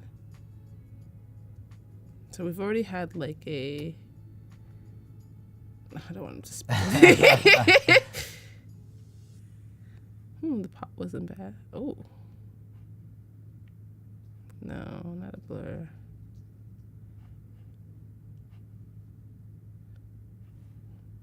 I don't hate it. Okay. Yeah, I hate it. I think I already did a fade already. Let me see. It was the first one, the top The left. yeah, right? Okay, I was like, one of them was already fading, and I don't want another. Yeah. And that's the. Was it a drift or was it a fade? We did a drift on the sitting. Okay, cool. The stool pose. No. Let him tumble in. Yeah, is your dad a Tumblr? No. Okay. No. Happy Father's Day. Okay, let's put this down like right here. Like make it like 4 seconds. Oh, I hate that tumble in. Yeah. It's a little awkward. You could do a drift and have him come up. Ooh. Like just go to that properties and then. Oh wait, what did I click on? Let me go back. And you can change that. Yeah. Yeah. I'm having to come up. Let me see, left or right? No, up. I like a drift. It just feels classy. My dad's a classy man. Yeah. He definitely seems like he would like slide into it, right? I don't want him like Yeah, exactly. tumbling in. It's like, no, we take him seriously around these streets. All right, cool. Let's play that. Happy Father's Day. This Greatest Dad Ever is not really hitting for me. It's not vibing for me. I feel like it just needs to go. He is the greatest dad ever, but I think I can just scale out this a bit more and then just move everything where it needs to be moved. Oh, okay, right there. Oh, that's just very off now.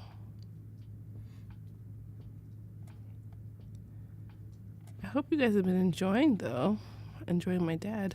Yeah, I think Chad has been impressed.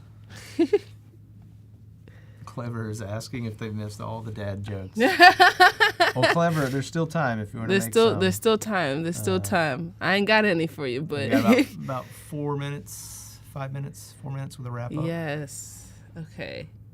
Bam. So I'm going to kind of start to talk about what we did. Because if you join now and you're probably like, what happened? Oh, you want to start a wrap up? Yeah, let's start a wrap up because I feel like I did a lot. You did. We talked about quite a bit, and then we touched 3 different applications. So we started in Lightroom, and so in Lightroom, when I am doing my workflow, I really focus on just kind of doing like the coloring and the toning. And so I just kind of I already liked how everything was exposed.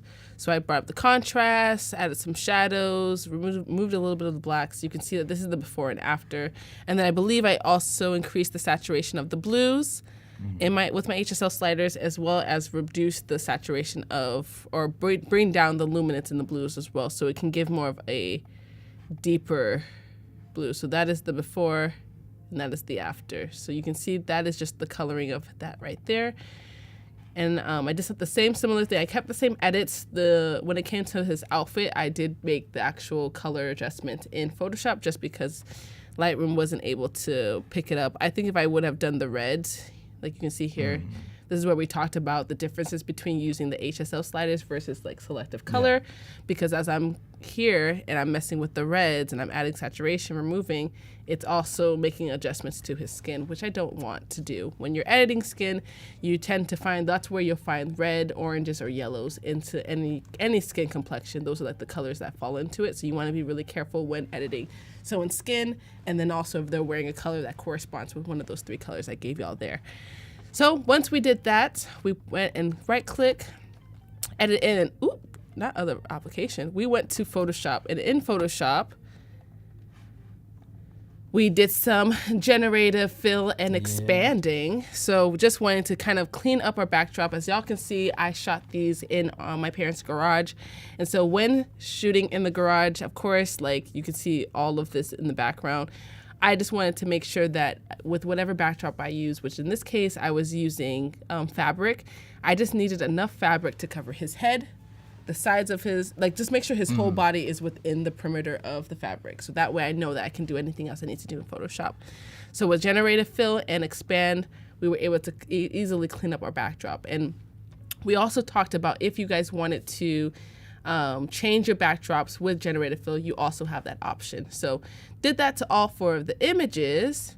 and then exported them, brought them into, where is Express? There we go, into Express. And made a happy Father's Day card. It's funny, I did all that stuff on the backdrop just to remove the backdrop, but it's okay. Yeah. No, it was great. Bingo.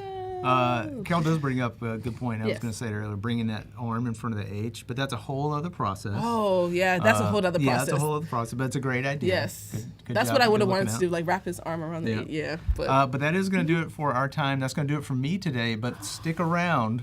There's a lot more with Idara and VooDoo Val coming up. But that's going to do it for us. Thanks for coming on. This was great. Thank you for having me. And we'll see you guys soon. Bye. Today's class is all about how to improve your workflow in Photoshop.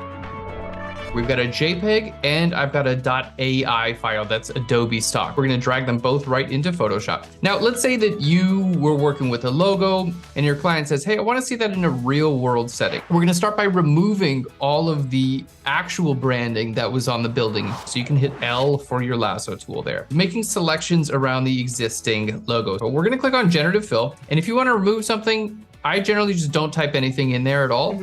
I'll just click right here on Generate. And you can see there, yep, it's completely removed it like magic. Pretty great object removal to start off with.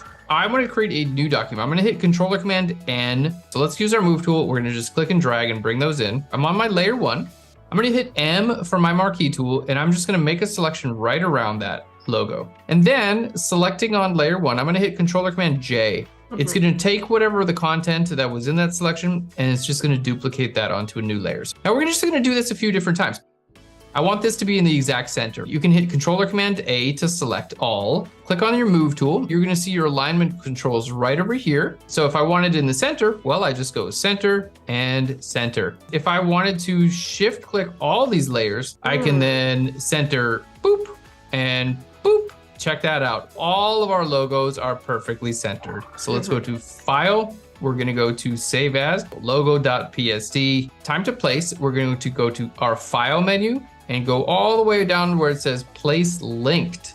And then I'm just gonna choose logo.psd, what we just saved. We're gonna hit Controller Command T to bring our transform window up. I'm gonna just start to shrink this down a little bit. I want it to kind of look like it's in perspective. Hold Control or Command, and you're gonna have your little white arrow, and you can just click on that, just drag that up. We're gonna create a new solid color fill layer right above it. All right, let's just choose a white color. I'm gonna right click on this layer and I'm gonna go down to where it says create a clipping mask. It's automatically gonna make this layer here only visible where the layer underneath it is visible. So I'm gonna double click here on the color. So we wanna choose a color from our photo, a color that might be white in real life, but that doesn't mean that it's perfectly white in the photograph. So we're just gonna do the same exact process. Put it right about there. We can scale this down even more.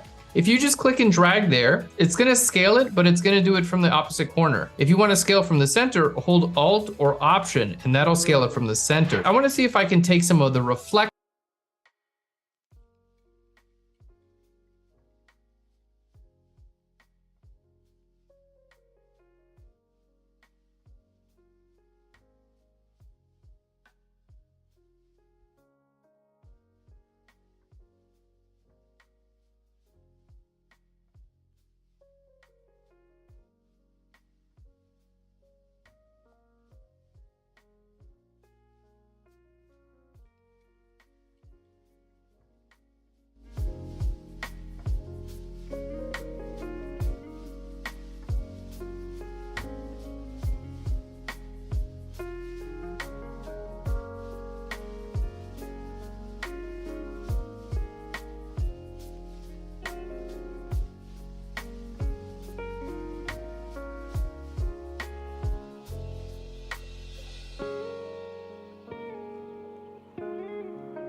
giving wave.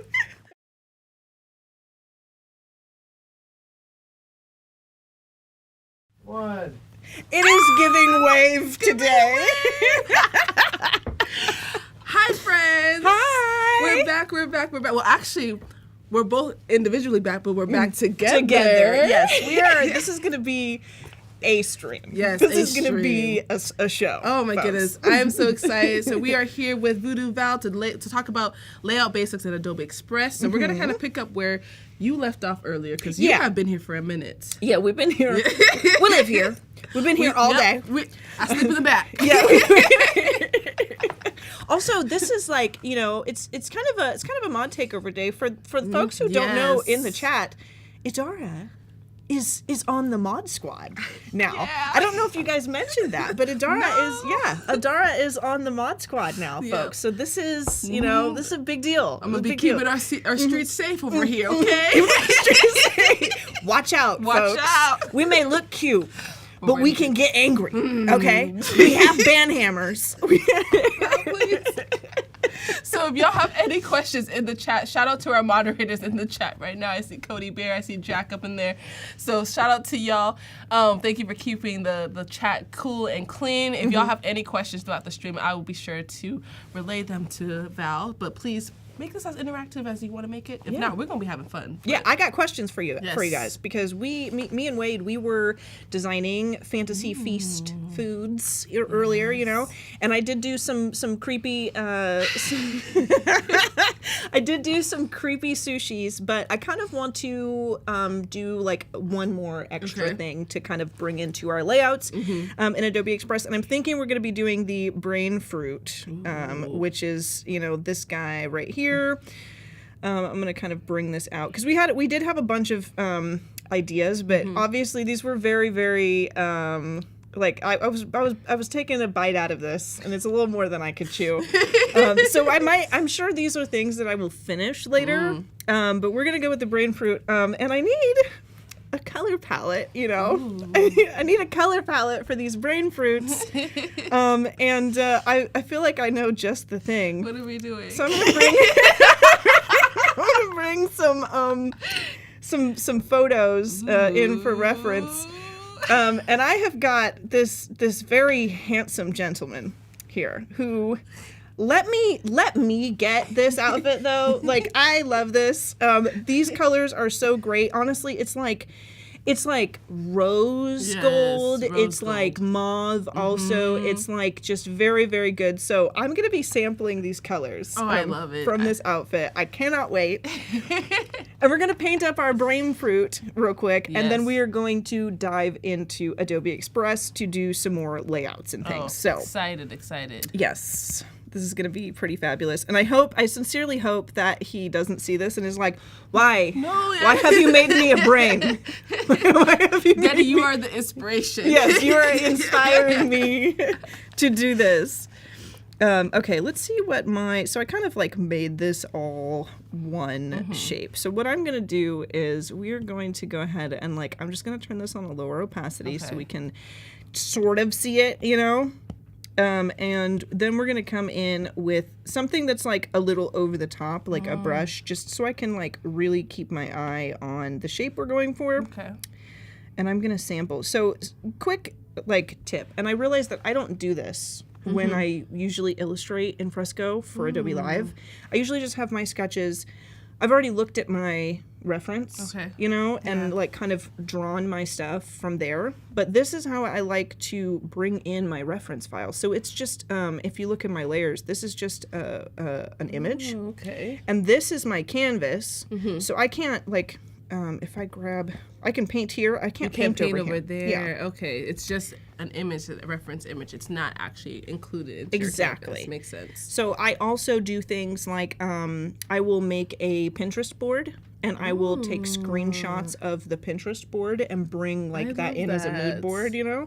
So I keep my eye on the ball. You can also split screen, which I won't do, but I can click this and you can do split view. So sometimes I put Fresco on one side and Pinterest on the other side. But just some ideas for you folks if you want to have those extra elements and you're working on an iPad rather than desktop.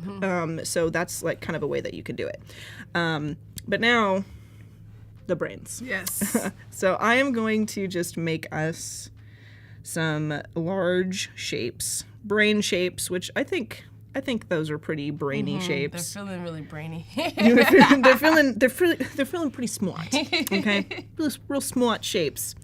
So that's pretty brain shape, and I'm just gonna color that in. I guess we could use a paint bucket, but with a pixel brush, sometimes when you paint bucket stuff in, it has like some artifacts around the edges. So maybe I can kind of do an example. Yeah, that'd be good to see. You see, right?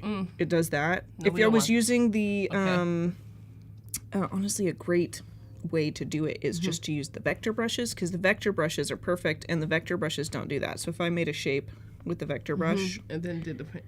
Got it. Okay. You know, so honestly, we should do that.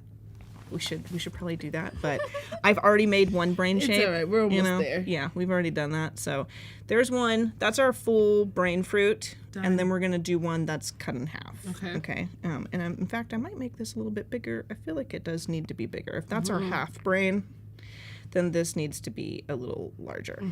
So we will do that. In fact, let's go ahead and select multiple, and I am going to transform and bump this over. So here we go.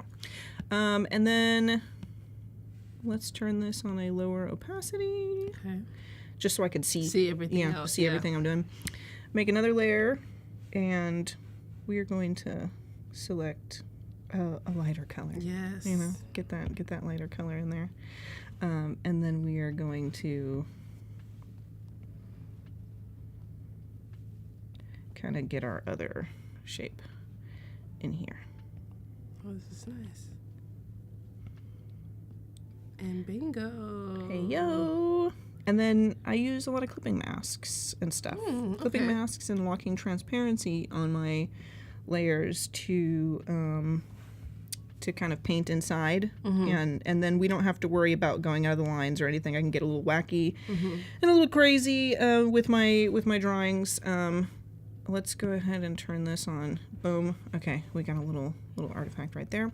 And another thing we can do is I can turn this on a higher opacity, and I can bring this up above if I want to, and merge the layers. We'll duplicate it, and I'll hide one of these. This one is going to go in between here, and we'll clip that.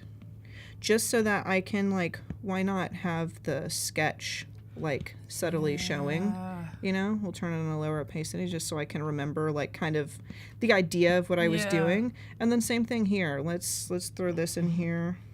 You know, this one was a little more accurate to the original shape. Turn it on a lower opacity.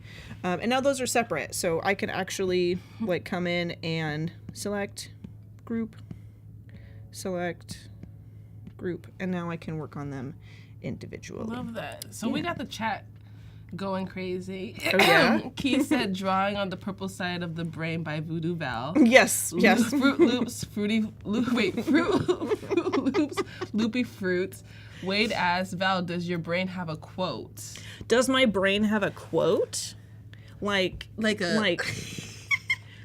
do I want to say something, or like, are you asking to purchase because it's not for sale? Not for sale. It's not for sale.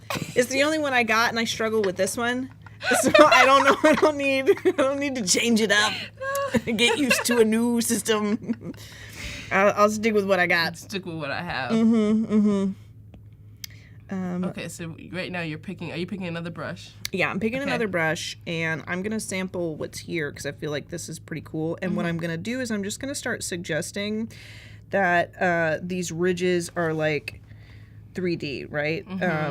Just to kind of, we're going to start like kind of popping them out. So it's going to look like a brain, right? It's going to be I'm picking up what you're putting down. Thank you.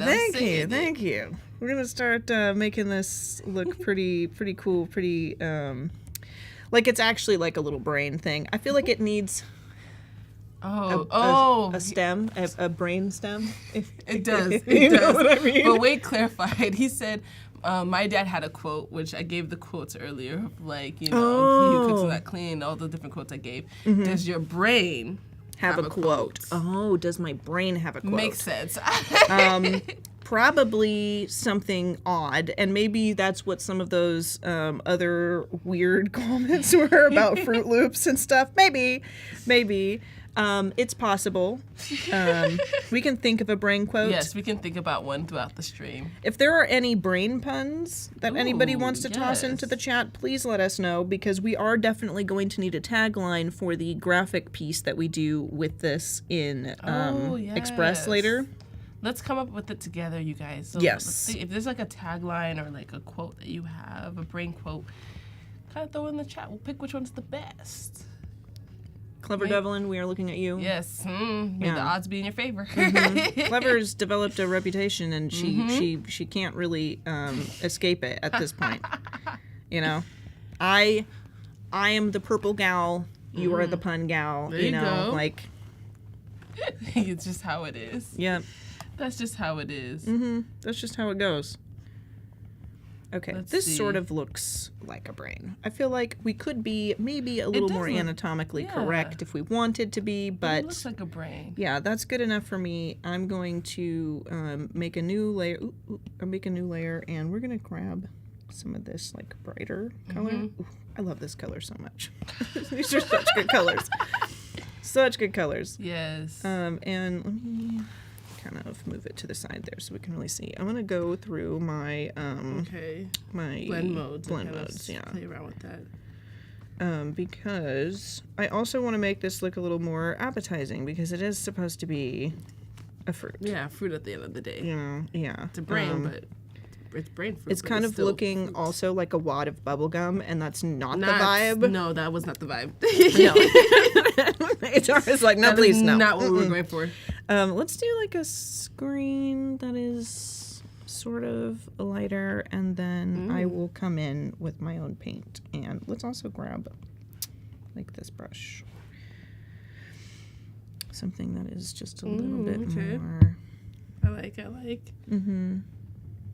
I'm also wondering if there's an opportunity, like I'm doing it like brain shaped, but like I'm also wondering if I took a step back, if it needs to be that brainy. You know what I mean? Like hold on, let me see if we're gonna do a little bit experimenting. Also, toss some ideas into the chat. Like I'm making a brain and then I'm like cutting it to look like fruit, but like what if on this one, like I have the fruit of the brain is like, because I was gonna put like brain texture inside when it's cut, and then this could be like, you know how when you peel only half of an orange, you know, it could be like that. Oh, I like that idea. Okay, I like that. So let me see if I can. Okay, so there's like brain texture in there, right? Now let's grab our brush again. Recents. I like to use my recents tab in Fresco, because all of the recent brushes that I've experimented with or played with for the project are all there. Okay, that's nice. Yeah, so I can, if I use something and I really liked it, then I can always go back to it. So let's do this. Let's make the fruit itself circular. Okay. The fruit does not have to be brain shaped, but the fruit on the inside of it, you know, like the part that you eat, brain shaped. Oh, sure. I like already. Yeah, where it's kind of like already like half open. And then maybe we could, because I kind of made it bigger. You did, but we could make it like smaller. And then let's turn it. Oh yes, turn it. Yeah, I feel like turning it would Just be cool. Feels right. For those of you who are just joining, my name is Val, and I'm a strange girl. That's an intro. Hello. My name is Val, and I'm a strange girl. I'm a strange girl. This has been the name of the game for most of the day. And I just thought you ought to know, just going into this, that if you're feeling odd right now watching this at home, you are correct. You are correct. You are correct. That is what this is. I kind of want to make this go with the groove of the brain just a little bit. Nice. Yeah, because it feels like, like, you know, when you peel an orange, like there's like that kind of. Yeah. And then we can use. That's the professional term for the texture we're going for. Oh, Jack, thank you for dropping Val's Behance. Make sure you follow the strange girl. Yeah. You'll see why, you know, when you get over there. I am, I guess I didn't even really like say an intro or anything because I guess we've been here and this has been one continuous show. Yes. But like, I mean, you were like, I'm here with Val, and I'm like, let's do this. Let's go. So really it's my fault. But I'm a dark fantasy artist. I specialize in dark fantasy portraiture, spooky things. I design a lot of creatures and stuff. And I do book covers for things. Well, actually, I'm doing my first official book cover. Really? Yeah, and I can't tell you anything about it. Oh, wow. But that NDA is strong. Yeah, the NDA very strong. But when I can tell you about it, I'm probably gonna cry on the internet when I tell you guys what I got to do. So, I can't wait. Yeah. I can't wait. We love to see y'all winning. Happy tears, y'all. Yeah. But I have done a few posters for Lucasfilm for Star Wars. Oh, wow. I've done a poster for Darkest Dungeon, which is one of my favorite video games of all time. I love Darkest Dungeon. I do character illustrations and branding and stuff for like D&D actual plays. So I did the illustrations for season 14, I think it was, of Dimension 20. Okay, Val. All the illustrations for Coffin Run. Okay, Val. Yeah, you know. That resume is long. I'm trying to be. That resume is long. I don't know if y'all heard all of that. I'm just sitting here. She says, I'm like here, Star Wars, I'm here. She said that resume is long. Put some respect to my name. Yes. Okay? I may call myself Strange Val, but I got it, okay? It's niche, you know, and I've made it a thing. But let me tell you about the Star Wars thing. I asked them because I was like, what do you mean you want me to do this? I was like, did you get the right person? And she was like, yeah, you know, we want you to do this poster. I did the first one I did was the poster insert for the limited edition print of Star Wars Shadow of the Sith. And I did it, and I didn't want to like be weird at them when I got the so I waited till after I finished the gig to be like, yo, I love Star Wars and I can't believe I got to do this. And I was like, how did you find me? And they were like, we found your fan art page on Behance, your fan art project. And I was like, no way. And they were like, yeah, you know, we needed somebody who knew how to paint Star Wars stuff. And so we looked up people who have been already drawing Star Wars stuff. Oh, wow. And I was like, okay, so first of all, putting the stuff that you want to get work for in your portfolio works. Like do that. People are going to ask you for what's there. Yeah. Second of all, whoever said fan art got you nowhere lied. Liar. Incorrect, because I was doing Star Wars fan fiction for so long just because I love Star Wars, you know, and I was like, I'm going to do Star Wars fan art, and I'm going to draw all of my favorite people. And let me tell you, all of the Lucasfilm gigs I have had since then have all been to illustrate the villains, which is, that's me, dog. Oh, wow. That's my favorite. I like the spooky people. They're the best dressed. You know, they're the best dressed. They're the coolest characters. You'll never catch me hanging out with a Jedi unless it's Wade. Wade's a Jedi, but I adore Wade, so you know I hang out with Wade. But that's it, you know. So yeah, whoever said that hanging out at home, being a nerd, drawing pictures of your favorite characters wasn't going to get you anyplace, we're wrong. They're wrong. Yeah. We got the chat going crazy, Val, girl. Let me tell you. Really? What did we ask them again? Because we're getting a lot of brain fruit comments up in here. Yeah.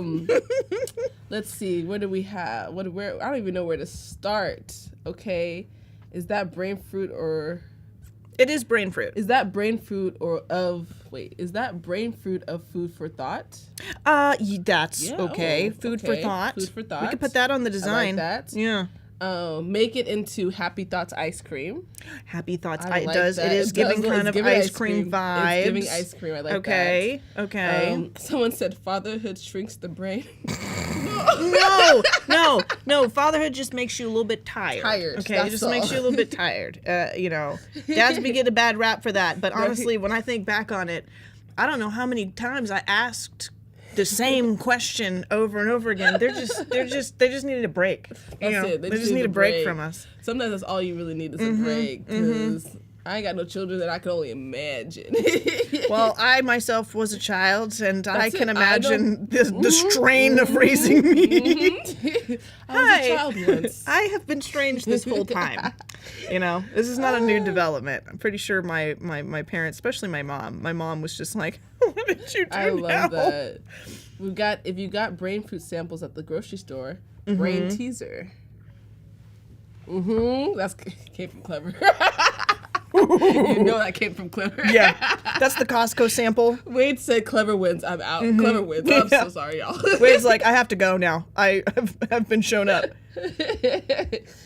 Oh my goodness. I love y'all are really up in this chat. I know. They don't play around with the puns. And I don't love know I don't know how we did this. We just cuz this is a design community thing. We're a creative community. We draw and we design and we show project planning and all kinds of stuff here, and somehow it is also an unspoken thing that the Adobe Live chat is very punny. Very, very punny. I don't know how this happened.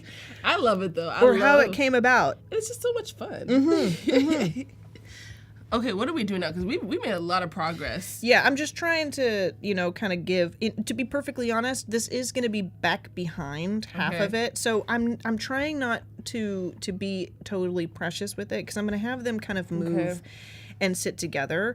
The only thing is that when you animate in for your social media designs and stuff in Adobe Express. It's good to have your elements separated for animation, but also some of the stuff that isn't, if I turn this on, if we cut this back on, and we kind of situate this, if we did something I feel like that's pretty dynamic, right there. If we are going to have this, let me select multiple. Let's center that. If we're going to do a cool little animation thing with this, you can't only design and taking into consideration what you can see when these are all here together. You have to understand that this is also going to be maybe over here and move in, or maybe it's going to float up or whatever. So you are going to see portions of this back one. So I'm trying to give it a little bit of something going on so that the illustration doesn't just end, but also not put so much work into it that it is, a little too much. So I hope that made sense. That makes sense. And I'm going to also, I feel like it's a little bright, which maybe that's cool. I want to grab some of that right there. Oh, that's a nice color. Yeah. All of it's a nice color. So your dad has a serious sense of style. Yes. To me, yeah. My dad is very, very well dressed, very, very much so a sharp man, a respected man. So I feel that shows up when you see him, but especially when he's picture ready. Y'all saw the portraits. Yeah. My dad does not play. We are a well-dressed family. Nice. But you know what? Yeah, sometimes as a family, you gotta come collect as a unit. You gotta come collect as a unit. You gotta show up. Listen, okay? Because one thing my parents used to always tell us is the way you look, you are a representation of where you came from. So if you out here looking somehow in the streets, they're gonna think where you came they were like, from. what do you mean? Is somehow so. Me and my mom, and so I have a couple of siblings and my mom, and we're like homebodies, But I remember my mom had to go somewhere, and it was basically, it wasn't a reunion, but a lot of her her like people she went to high school were gonna be there, and she was like, "Listen, guys." She said, "You're not gonna." Yeah, she was like, "We need to, you know, I love you. We need to come you correct. know, no band T-shirts. Yep. No, I had like my anime shirt on, you know." And she was like, "Listen." And so we were like, "Okay." And when my family, we put effort into it. We are a good looking family as a unit, you know. But so we rolled up to the spot and we looked pretty. I love that. Yeah. Especially to the high school reunion. She Yeah. said, "Listen, She was they so- need to see." They need to see me Yep. and you And y'all. And but be like, mostly "Wow." me. That part. But you. But you're gonna be there too, so you I was need like, to look I good. understand, you know, because if I ever went to a high school reunion and you know, and I had know. my babies with me, I'd be like, all right, we're gonna be. I didn't go to my high school reunion. I have not. No, I've never gone. I haven't. Yeah, I just was like, you know, we're just gonna leave that in the past. Yeah, we're gonna pretend that. Pretend it didn't happen. I mean, it happened, but I mean, it's I high wasn't. school. I wasn't cool in high school. Yeah, though. you know, I was the anime kid in high school, and I was in the marching band. You know, and I did. You know, I was in choir and. I was in choir. Okay, you were in choir. Okay, I was okay, in okay. choir. I did a little bit of theater, very slightly. Same. But I was more of a choir kid. But I played basketball. But I was one of those people that was like friends with everyone. I don't feel like I fell into a specific group. Yeah. I was like, because I was an athlete, I was friends with some of the athletes. But because I was also in choir and theater, I was friends with people there and like very, very well rounded in that regard. It wasn't like a niche type of individual in high school. I feel like it was a situation like that in some ways, but for the most part, I was kind of the weird kid because I was drawing back then too. You know, like I wanted to do this. I knew I wanted to do this, and so I was like, they were like, yeah, so this is so and so, this is so and so, and this is Val, and she has not taken that Naruto headband off all semester, and she's constantly. Like, why do you need to take it off? I'm gonna keep that on. I'm sorry. She keeps drawing pictures of boys with pointy elf ears, and she says it's gonna be something. And it is. Listen, yeah. Look at where you are now. Hey yo. Hey. Yeah. So. Everybody who ever thought I was weird, you were right, but you didn't have to be mean about it. Exactly that part. And that is a little PSA for anybody who's watching this stream that's in high school. Maybe you like to draw. Yeah. Look at where Val is. All right. That makes me feel so good. Thank you. Well, Thank of you. course.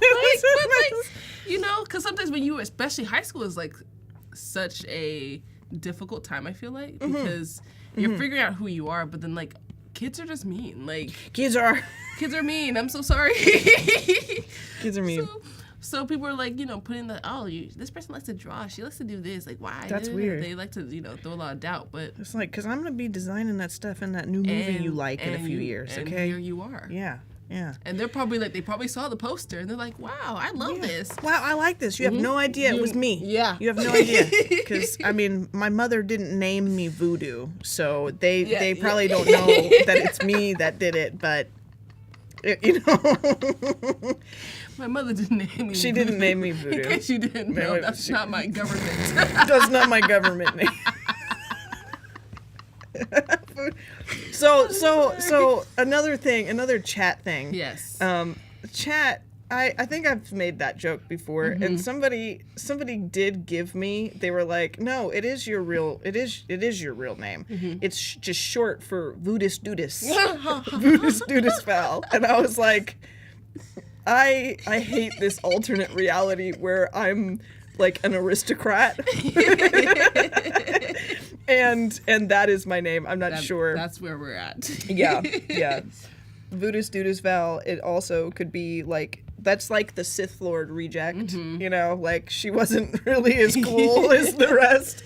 I'm going to be honest, I worked this one into, I don't like it anymore. So we're going to do one of them, and it's going to be this one, because this one is better. Yeah. This one is way better. Okay, and I feel like it also gives me the opportunity to more, like, to represent the tones in the outfit, you know, a lot better.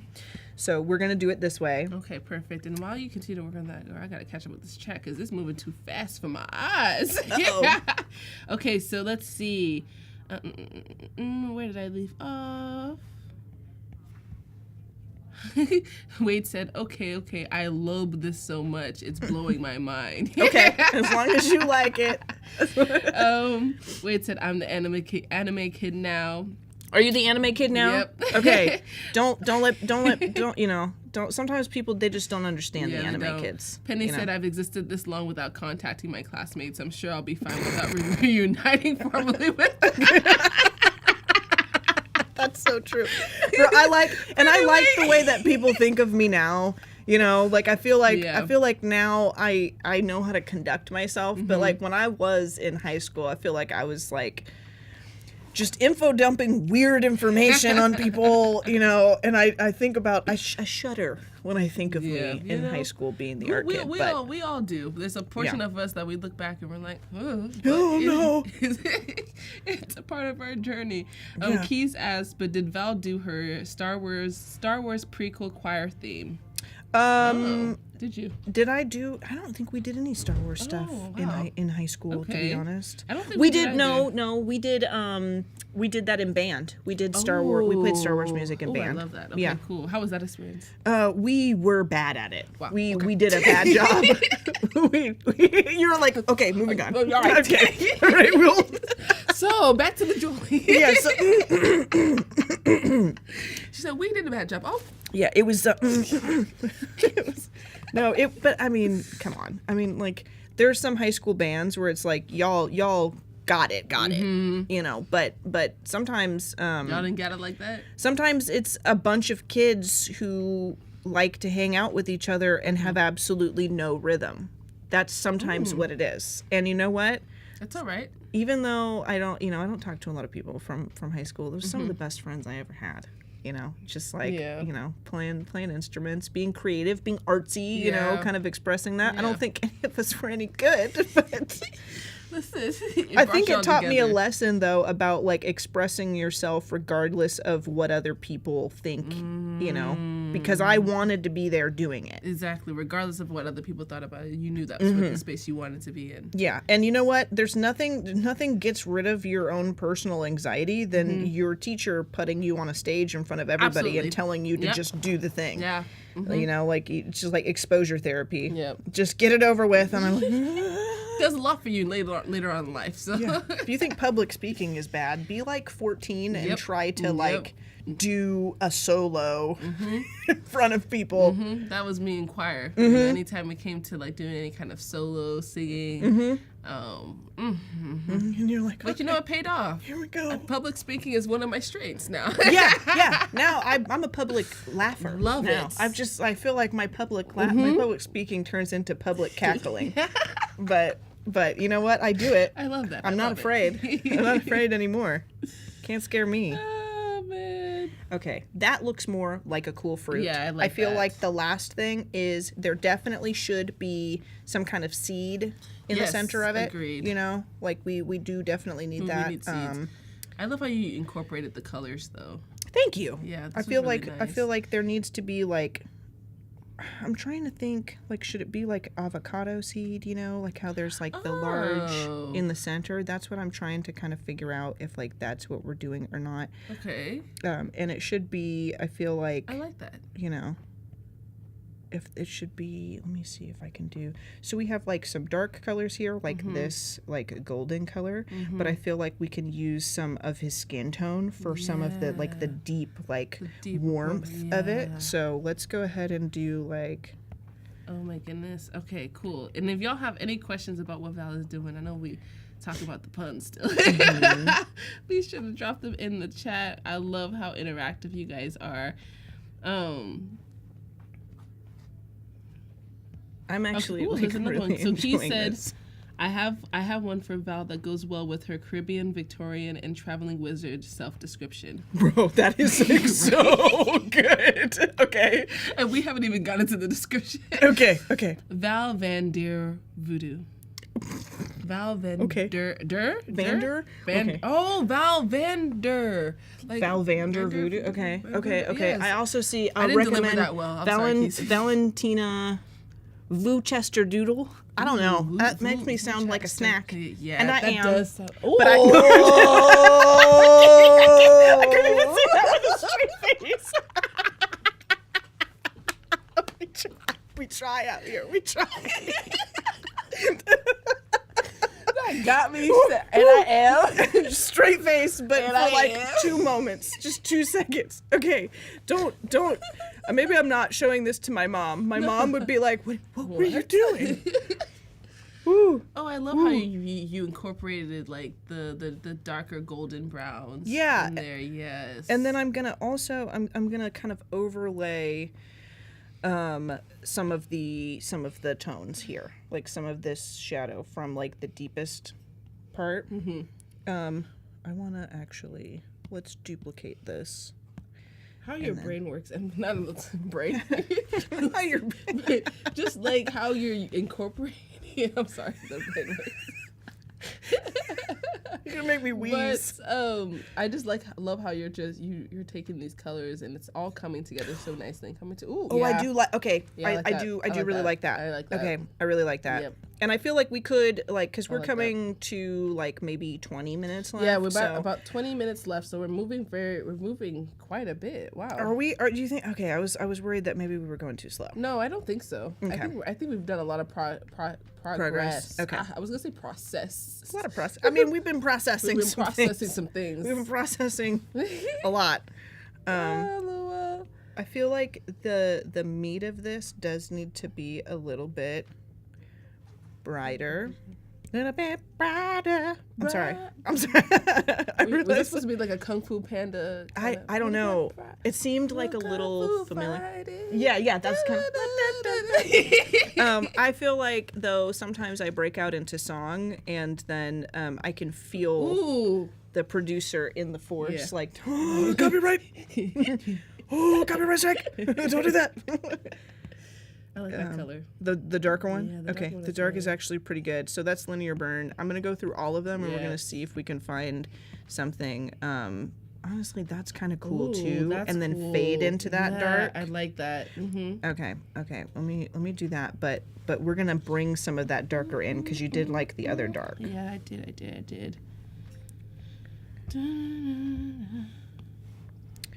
So let's do like a soft round of Somebody opacity. said, so Raphael said, sorry for asking, but the original program for this last hour changed definitely? Yes, so I'm in Adobe Fresco, Yes, Adobe on my Fresco. iPad. But we are going to We're go gonna into Express. Yeah. Yes. Let's see. Getting out my mental floss for that. Val, you are nonstop today. I'm sorry. You guys gave me 3 hours on here. At some point, it somebody does should have been something to like, you. she might get a little weird today. She might get a little. We accept it here. That's how, listen, we come as our true authentic selves on Yeah. Adobe Live, all right? I don't lie. I'm the worst liar on the planet. I can't be any different. So if I get a little squirrely, just know that it is me. Yep, It's that's me. it. It's all me, It's baby. all you. Baby. LOL. Okay, I love how this is all coming together. We've made a lot of progress. And I like that you now are just doing the one. This one just, like, I feel like it's better. it's better. It's better. It's way better than the other one. The other one was getting a little muddy and a little It was, messy. you know? And that's okay, you know? It served its purpose until it was not needed anymore. Sometimes the most valuable thing, that you can get from a particular piece of art is to know what not to do, I And love that. That was what not to do. Yeah, I know? love that. You don't have to force everything. You don't have to force everything to kind of work out in the end. Like, it's okay for your idea to change. Your idea can evolve. It can evolve. This is particularly dark, but I'm going to put this shadow on a blending mode. So that it is like a little more cohesive. And the idea is to like kind of show that like the flesh of that inside like meat of the fruit is like kind of like if you have you ever seen a mangosteen? Like the inside of a mangosteen? It's not a mango. What? It's like a weird. Is that a mango? I'll honestly I'll probably pull. You can Google mangosteen. Okay. And I will probably pull up a picture of it later, do you so you can spell just it? mangosteen, like MANGOSTEEN. EEM. I think so. Yeah. Why is it showing mangoes? Okay, hold on. Weird, right? Is that what this is? Yeah. That's what that is. Whoa. I don't know if you're plugged into it, but No, I will I'm show not. you guys. But kind of that vibe. Wow. That's what it's looking like. When I switch over to my laptop, I will show you guys Wow. a mangosteen. It is actually really fascinating. I've never seen one before. very weird. I didn't think it was real. I didn't think it was real when I first saw one. So What is that? all right, let's try to. Okay, let's see. Oh, Jeffrey said I can't hear his audio out. I hope Uh-oh. not. Well, Can you Jack hear me? confirmed audio still coming through. Okay. Okay. Jeffrey, you're not an idiot. Please don't say that. No, honey, no. Said it was me because I'm an idiot. No, you're not. We Sometimes I have that thought where I'm like, wow, big brain move. Val. Big brain. Wow. Yeah. LOL. Good job. Listen, Jeffrey, figure it out. That's all that matters. Thank you, Jeffrey. Let's see. Who else we got in here? Val's inner content creators. Don't listen to that guy. He's trying to lead you down the path of proper production values. I'm going to lead you down the path that rocks. Yeah, I'm gonna try to lead you down the path that rocks. Yeah. Okay. Jack said, it sort of looks like a purple. I literally I combined purple and orange because Jack said you are like so relatable to me right now. Like I said orange. orange. I have like made up my own words on stream. I can't believe I spelled mangosteen to you. Actually, Yeah. and I was thinking to myself, I was like, that might be the one word you've ever done, and I don't even know if I spelled it right, but I did. But I spelled it with confidence. You spelled it with confidence. You know? Jack said it sort of looks like a purple orange and it's white inside. Yeah. Yes, agreed. I'm kind of digging it. All right, I think that's That's feeling. yeah, it is feeling good. I do want it to be I do want it to look kind of juicy. Mm-hmm. You know, little juiciness. Ain't nothing worse than a dry. Yeah, like a dry orange. Dry orange. Ain't nothing worse than it. I've never felt more disappointed. Yeah. I'm in my season of you guys know like the Like a fruit cuties? season. Yeah, you feel me, girl. You feel me, girl, right? I will get a stomach ache. I will get a stomach ache and not care. You know what's so you funny? know what? How many cuties do you eat at one? Like when you go to the do you put them in the? I put them in the fridge. It's not how many cuties do you eat. It's how many can you eat. How many cuties can you eat? For those of you who don't know, we're talking about these little. Let me do cutie. You know. I should probably make sure there's. Are they called like mandarins or whatever? Tangerines. You know, little mini ones. Yeah, and the branding is always like, you know, like here's the. Let me make this brighter. We're taking a break for cuties. We're taking a cutie break because the cuties are worth it. Yeah, cuties. So they look kind of like this, and then like usually they put the branding behind it. Is like it's like. The blue. Yep. You know? Yep. The blue. And then Cuties is gonna be like, hire her. Yeah. Get her on the phone. Yeah. Get her on the phone. And then they usually do like a little face. Yeah. Cuties.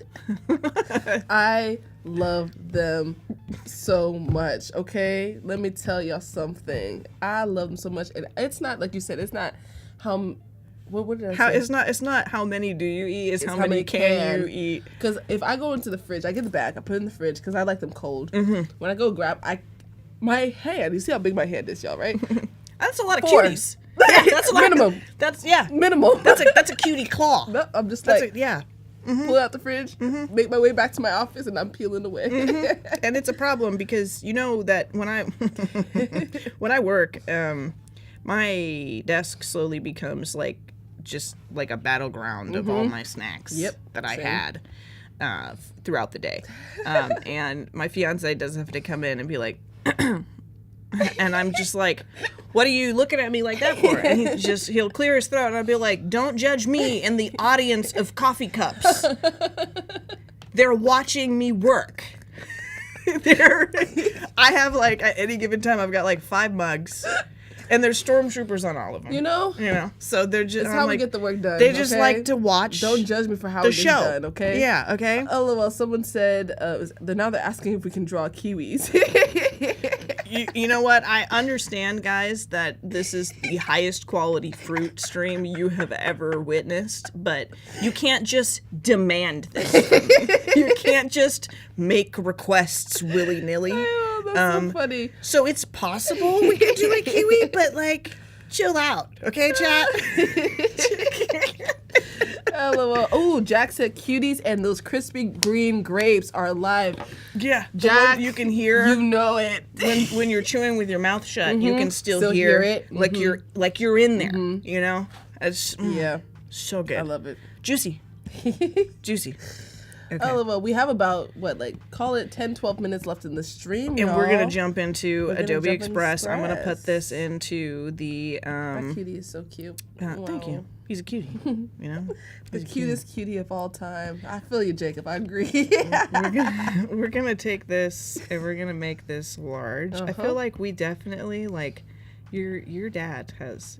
He's he my has muse. made an appearance today, y'all. He's my I'm going to muse. show him Yeah? the comments later on when I get home. I'm going to show him the comments and be like, oh, Daddy, they loved you. Yes. So I'm going to export this as, let's say, it's a save image. Bow, bow, bow. And then we are also not going to bring this into I love. the library as well. Let's go ahead, publish and export. Can we, because we're going to have to switch over to my laptop. I assume you have to let them look at our faces for a second. Yeah. I'm going to drag Our lovely faces. this over into my, there you go. Get a little Give Nigel you guys a Thornberry little going. entertainment. I'm going I to was add these struggling two with the- images and then I'll be ready. I was struggling with the Upload. wave earlier, and Val told me just to push with one hand. Yeah, just put, Yeah. That's, you got to get the flow. Yeah, am I entertaining y'all enough? Yeah. This is what you wanted! This is what you wanted. Add. Okay. And then it should be good now. We're gonna do a little. Making a little switcheroo. Brainwave. Yeah. The brainwave. Does that work? This is the brainwave. That was a little not as finessed Yep. as last time. I'm sorry. I Man. think I just gave Jacob a small heart attack. I'm sorry. But we had a good time. Yes. I think Bam. like our original project is up. So this is the little Love. the dungeon sashimi special. Did I spell special right? I did spell Yes, you did. special right. Okay. Sometimes you be looking at things, it's like that looks wrong, but that's definitely Yeah, how it's you supposed- look at something long enough, and it starts to starts look like it looking- was never right in the first Yep. place. You know, I do that a lot. So we have this. I'm gonna go ahead and make another page. We're gonna bring this in. We're gonna come over here, and I'm gonna go to my stuff. Libraries. I should be able to just should. There it is. There it right is. here. I love how just cuties. connected everything is. That was quick and easy. So we got our little, our brain fruit in here, and I feel like it could come up. It could Kinda make slide us, in. slide in the DM. Exactly. I feel like it also, we need to have like a kind of dungeon Yes. type stuff Absolutely. back here. So it needs to be like parchment paper, I think. Like, hear ye, brain fruits 60% off, milady. I don't know. Yeah. My lord, the brain fruits are 20 pence off this afternoon. we must attack the sale. I'm sorry. I'm so sorry.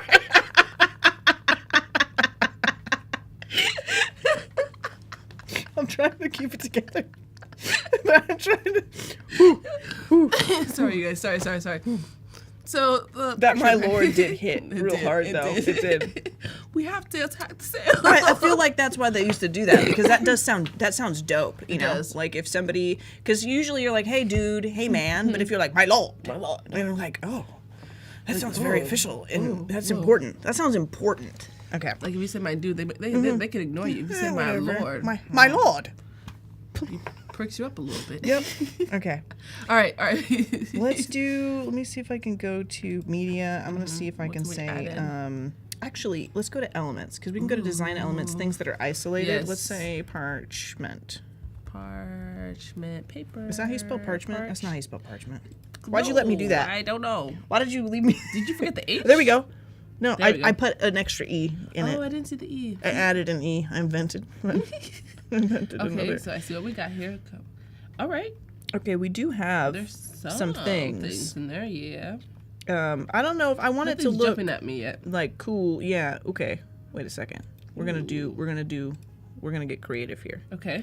we're gonna do this. That looks like, and we're gonna put this like so. Okay. And we are going to add parchment over it to change that color, because I'm not feeling that green. Yeah, I'm not feeling that green at all. Feeling the green. Yeah, but we're gonna get parchment. Okay. No, not that one. Okay. We're gonna do something like that's like That paper. one, yeah, that one. Yeah, like that one's cool. But we're gonna turn this. Let's go to the effects. Let's go to. I'm thinking. Maybe we're gonna grayscale that, and then we're gonna. The only thing is, like, this isn't Photoshop, so we can't do like a clipping mask. Oh yeah. You know? But we could still be fancy. Yeah, this is nice. Let's. There's too much fun being had on this stream. Just good vibes. I know, Jacob. I'm gonna tell you. One thing about us, we're gonna have a good time. I hope y'all been enjoying this day. This whole live in studio today. This has been a good vibe from beginning to end. And it always is. It always is. Okay, that's kind of what I wanted, but it's not really. I feel like let's find. I feel like we can figure this out. Yeah, I feel like we can. Let's go back to the effects. Maybe we didn't need something to overlay. Okay. Maybe we can tint. Was that how different? Yeah. Okay. Okay. The tint is a little earthier. Yes. Okay. And then I wonder. I don't know if we can add the tint also. Probably not. But if we do like if the shadows are like a dark, and then yeah, let's do something like that, and then the highlights are like a that's paper. Okay, yeah, it's giving paper. That's giving paper. It's giving parchment. It's giving parchment. It's giving. It's close enough for me. I feel like we need like some parchment texture in the back, you know, for sure. Oh, what happened? Where'd it go? I don't know. It tried. I think I dragged it over in a weird way, and it was like, what are you doing? Okay. So if we have this thing slide in, so it's like my drawing is a little transparent, by the way. So that's a little odd looking, to be honest, on there. Yeah. Let me change the. How are we doing on time? Oh, we got like 4 minutes. 4 minutes. We can't. Yes. We can't. Yeah. Let's just work with what we got here. Yeah. Let's work with what we got. I'm gonna just change this to be something brighter. Okay. Highlights, brighter. There we go. That's nice. That's better. That's better. Okay. We're going to grab some text, and I think that we are a community of people who use their imagination. Yes. So, my lord, brain fruit. Let me go ahead. We're gonna do the whole. That's our, that's gonna be our tag, our tagline. My lord, brain fruits. Oh, I'm gonna say my lord, and then I'm gonna say yonder a sail. Yonder sail. Yeah. Yes. Yes. Sail begins on the morrow. I don't know. Somebody's gonna know more about this sort of stuff than I do, and they're gonna be like, "Yeah, that wasn't it. That wasn't it." I feel like Yonder sail. we could probably flip these. Okay. And I know that we have got to go in like 3 minutes. 3 minutes. So this is gonna be 4 actually. 3 minutes. Yeah, 3 minutes. Nope. Yeah.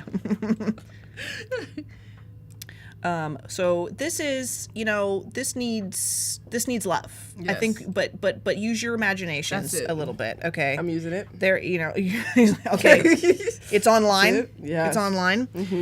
We could totally do, some here, there we go. We can like scoot this over here. Yeah. Let's make this a little smaller.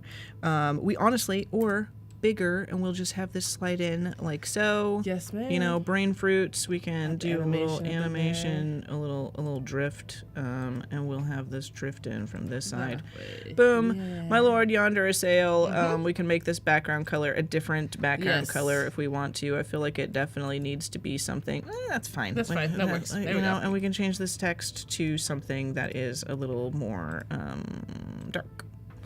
Okay, that looks better already. go. It needs some love. That's it. But But we have that coming in there. You know, if we go to our other page, we have our dungeon sashimi special, which needs a little bit of work and stuff too. But you know, we've got some cool illustrations that we did. A lot today. Some weird food. Oh my God.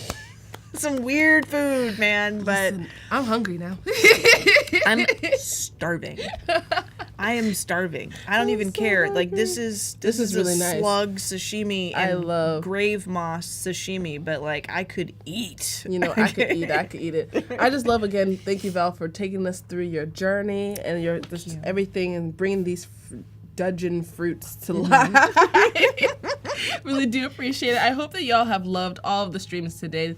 We are not done as far as streaming, all right? There's always going to be plenty of streams coming up next. We have office hours with Andrew and Nick, so make sure you stay tuned for those. But as far as us live in studio, sadly, we are coming to a close. Farewell to you. Whoa. We were trying. Whoa. I was singing out Just of the cut box. us off. Oh my God. Out of The box. Okay, we can't do it Out of the anymore. box. We're gonna get in trouble. No. Bye, guys. We've had so much fun. See y'all next time. This is great.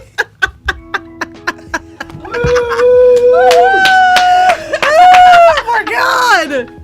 Okay, they either thought that was great or they were like, what was that? Whoa! You guys did great. That was fun. That was so fun. Great job. Mod takeover. Dude, Mod it was a takeover. mod takeover. It was. Oh my goodness, it was. I love totally forgot to mention that during our stream. We mentioned it, and I was like, I didn't know oh. if that was something you were like, let's. Oh, no. I didn't even think about it. So when she said, I was like, oh my God, yeah. It's us. Yeah. Dude, I love Out of the Box, and I should have known. That was like my We've jam. had so long. Well, farewell to you, my friend. So bye for now until we meet again. Oh. No. It was worse on the stream, but I hoped people think we were funny. Yes. I think that the chat was